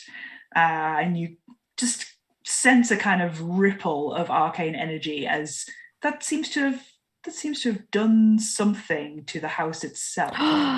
That's good to know. Ooh. Okie Is she dokie. the house? It is Monster House. All right. Anything else on your turn, Morgan? No, I technically have movement, but I'm pretty happy. I'm going to hang with my friends. Cool. All I'm right. fine in here. Don't worry Just about me. bleeding out. Turns out she has an AoE attack. We're all fucked. Yeah. The cats, they can't really retreat. They're not smart enough to, so they're just going to go for you, Bronwyn, I'm afraid. It's fine. They have advantage, don't forget. They rolled 2 natural 20s. Whoops. It's just, I wish I could take a picture of the dice. That is freakish. I believe you. That is freakish. Okay, so one gets you for 17 piercing damage with its bite. The other one gets you for 19 slashing damage with its claws. Halved. So that's Halved both of those because slashing and piercing, I think, both fall under rage. So total, was 17 8 plus 19, that would be 36, 18 half. 18 damage. Oh, 18 halved. Oh, 18 was the half. 18 is the half. Gotcha. Beautiful. Yeah, that's fine. That's nothing. Brush it off. Yeah. Okay. It's Beryl's turn again, though. She's going to think about that joke again and start laughing. Magically. You see a ripple in the ground traveling through the kitchen floor, and then she appears in the doorway and says, "I don't like this," and just a maul appears and she goes to slam down. Desi and Heidi, you have attacks readied. Please go ahead and make those. Stab. Stabby stab? Question mark? Question mark. Attack rolls if you would. Yeah. Remember the D8 on yours, Desi, if you need it. You're still inspired. Does this count as I don't know, sneak attack of like opportunity? I'm going to say that you're kind of like both in this doorway and both engaged with her. So. Yeah, both engaged sneak attack. It's just weird that it's also called sneak attack when they're the ones sneaking up on me. It's like, it's a one shot, go for it. That is a 23. 23. Okay, that's your attack roll. That definitely hits. And then damage for me, please. Desi, what'd you get? You're muted. Oh, you're muted. Sorry, would have been a 14, but with the Bardic Inspiration, that's a 20. Nice. 20, very nice. Yes, you both hit. So, yeah, give me some damage rolls. Last charge of radiant damage, and well, that's a 1. We don't like that. That's 10, 14, 12, 26, 30 damage. Nice. If we're including sneak attack. Here we are. Rogues, man. Rogues. Yay, rogues. So that is 4 thunder damage and 4 sort of slashing. No, 4 plus 4, 8 slashing damage. Okay, so total would be 12. Cool. And like the target is also wreathed in booming energy and takes more thunder damage if they move. How much more does she take? 2d8 if they decide to move on their turn. Good to know. Okay, but she was rising out of the ground to make an attack, so she's going to slam down on you, Heidi. No. She's going for you with her fist and her maul. She gets to take 2 fist attacks and 1 maul attack on you. No, it's good. It's fine. On the squishy. So fist attack number 1 is an 18. Fist attack number hits. 2 is a 17. And it's And then the maul is an 18. that also hits. Stab one grandma and she got so mad about it. Old folks today. Okay, so that's adding up 11 damage with the first fist, 9 damage with the second fist, and terrible rolls. 10 bludgeoning damage with the maul. I'm gonna uncanny dodge one of them to take 5, so that's 5, 9, 11, was it? If I 5. So you're really testing me. I don't remember. The final hit was only a 10. So half to 5. Yeah. Okay. Yeah. And then the first 2 I don't remember at this point. Is 11. Yeah. Okay. Yikes, gang. Is what I'll say on that one. Okay. She is going to try and disappear into the ground again. The booming takes effect. Can you roll some damage for that? That is 5 points of damage. 5 points of damage. Yeah. Okay. Yikes. All right. Bronwyn. Hi. I have one thing to do and I do it well. I'm going to do reckless again. 2 attacks on the one. No, I'll do 1 attack on the one directly in front of me because that one looks pretty hurt, right? Yes, they both look reasonably hurt. One is really on its last legs. So 24 to hit. I'm gonna That guess that's a definitely yes. And a D12 plus 2. Oh, that's only 5 damage. That is enough. Yes. Okay. I'm gonna move straight on to the next one. 1 down, another to go. Oops. Another reckless. Only 16. Yeah, that hits. Oh yeah. Another D12. That's better. That's 9. 9 damage. Sorry. 9 damage. Yeah. Second to catch up there. That's fine. Yeah, looking badly hurt. Okay. I'm gonna. Do I have any? I don't think I have any bonus actions because I'm already raging, so that's fine. I realize I'm gonna get the opportunity, but I can see my friends struggling, and I want to go and help them. So I'm gonna move past it and through its space. And there's a fly in here. What the heck? Or a moth? How dare it? How dare! I'm busy right now. I'm gonna run all the way to the door. Okay, you run all the way take to the the door where Beryl was. The opportunity attack is a claw attack. With advantage. With advantage. It rolls a 17. That's enough. Yeah, and it'll do... I should know this by now. 6 slashing damage with its claws as you go past. Half to 3. Half to 3. Fine. Nothing. I do worse. Okay. Look, I've had worse in the library. I shout. Okay.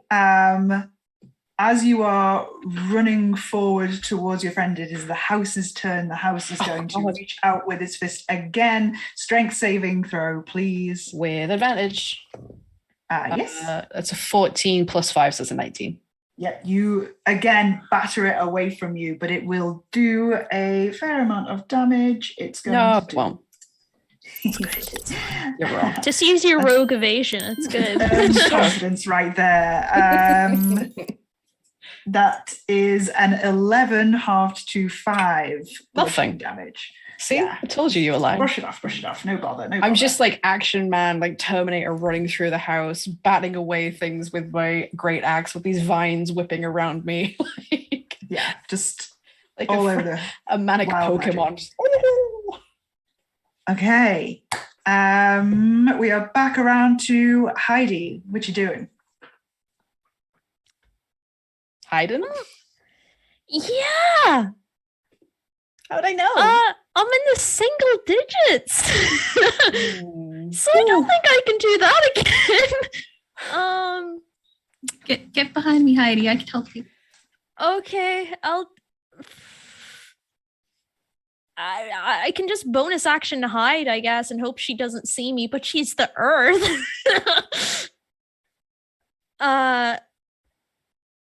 Okay, yeah, I'll just hide if I can. Try and hide behind my friends. And then, yeah, that is like 27 to hide, and then ready in action to stab again. Okay.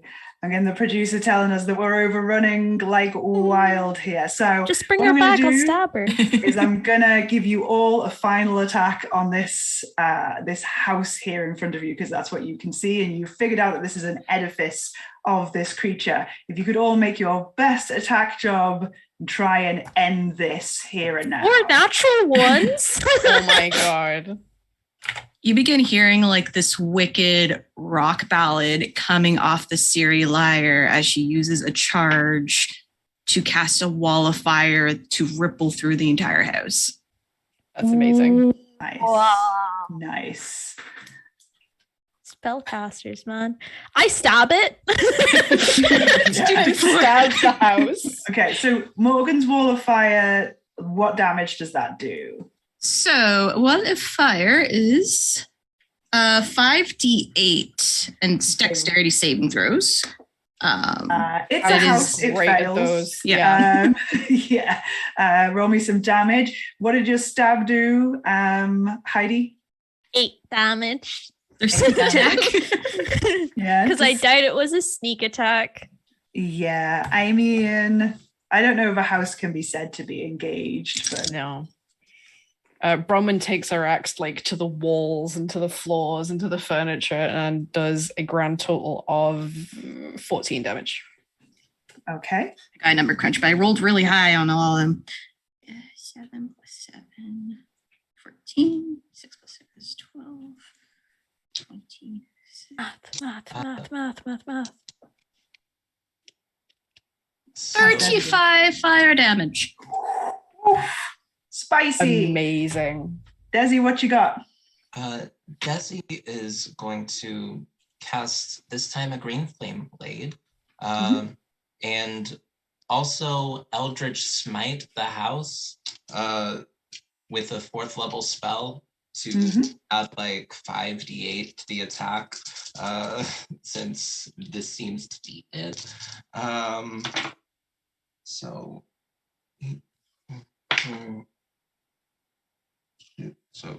13. Oh my god, math. 20. So one more d8 and then one more. 27 plus 6 is 33. Plus 5, so 38. 38 Lord, points. it's already dead. Like, we all come together and as a team just attack this thing. The house begins to shake on its foundations. Massive cracks appear. You hear the final scream of Beryl, and she says, "Stay off my lawn!" The whole thing collapses into sparkling dust. You have vanquished Beryl. If she only enjoyed my joke, it would have been fine.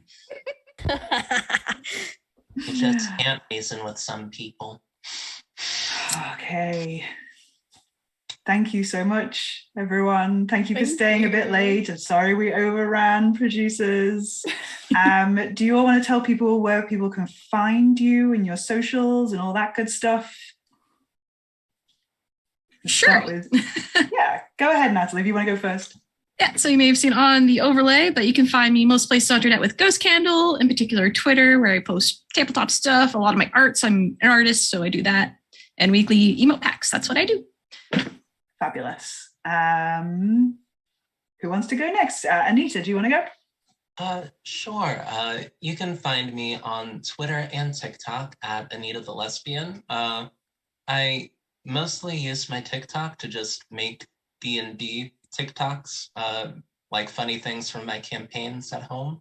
And also you can find me on twitch.tv/notcozy, where we do a all black, all queer D&D 5e campaign. It's called Nuck If You Yuck, and we be fighting all the time. Nice. So yeah. Amazing. Check that out. Okay, JC? Hi, I'm JC Darcy. You can find me on Twitter at my handle, which is down there.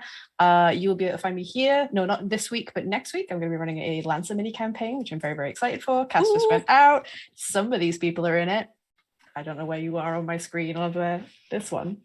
And also you can often find me over on the Lost Caravan RPG, where I also play Lancer. There's a theme. I have an obsession. Come join us over there. We play a lot of games. If you are applying for casting over here and just want to get in games, we do open calls every month. Wonderful, wonderful people. Please come find us.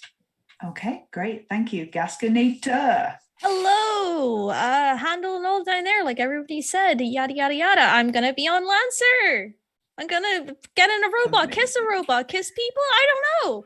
Who knows? I'm also on tavernaut.tv. We do Blades in the Dark. I'm there with Sarah, who's been our beautiful producer today, and also Maud. Thank you, Sarah. Good luck, Sarah. And yeah, that's it. Basically, I'm always looking for new games, so I'm glad that you guys could have me. Great. I'm getting notified, anybody who's watching the stream, we're about to go raid Roll for Seduction. If you are up for hanging out and going to do a bit of a lovely raid. So yeah, check that out after this. I have been Yvris Burke. I create D&D content and also my own indie games under Buttonkin Games. You can actually buy this one-shot as a release on itch.io, the Tillvayle Committee, and this has been my first stream as a storyteller, and I'm so happy with how it went. Thank you so much for hanging around, and yeah, great. Follow that raid. Thank you so much. Bye. Bye.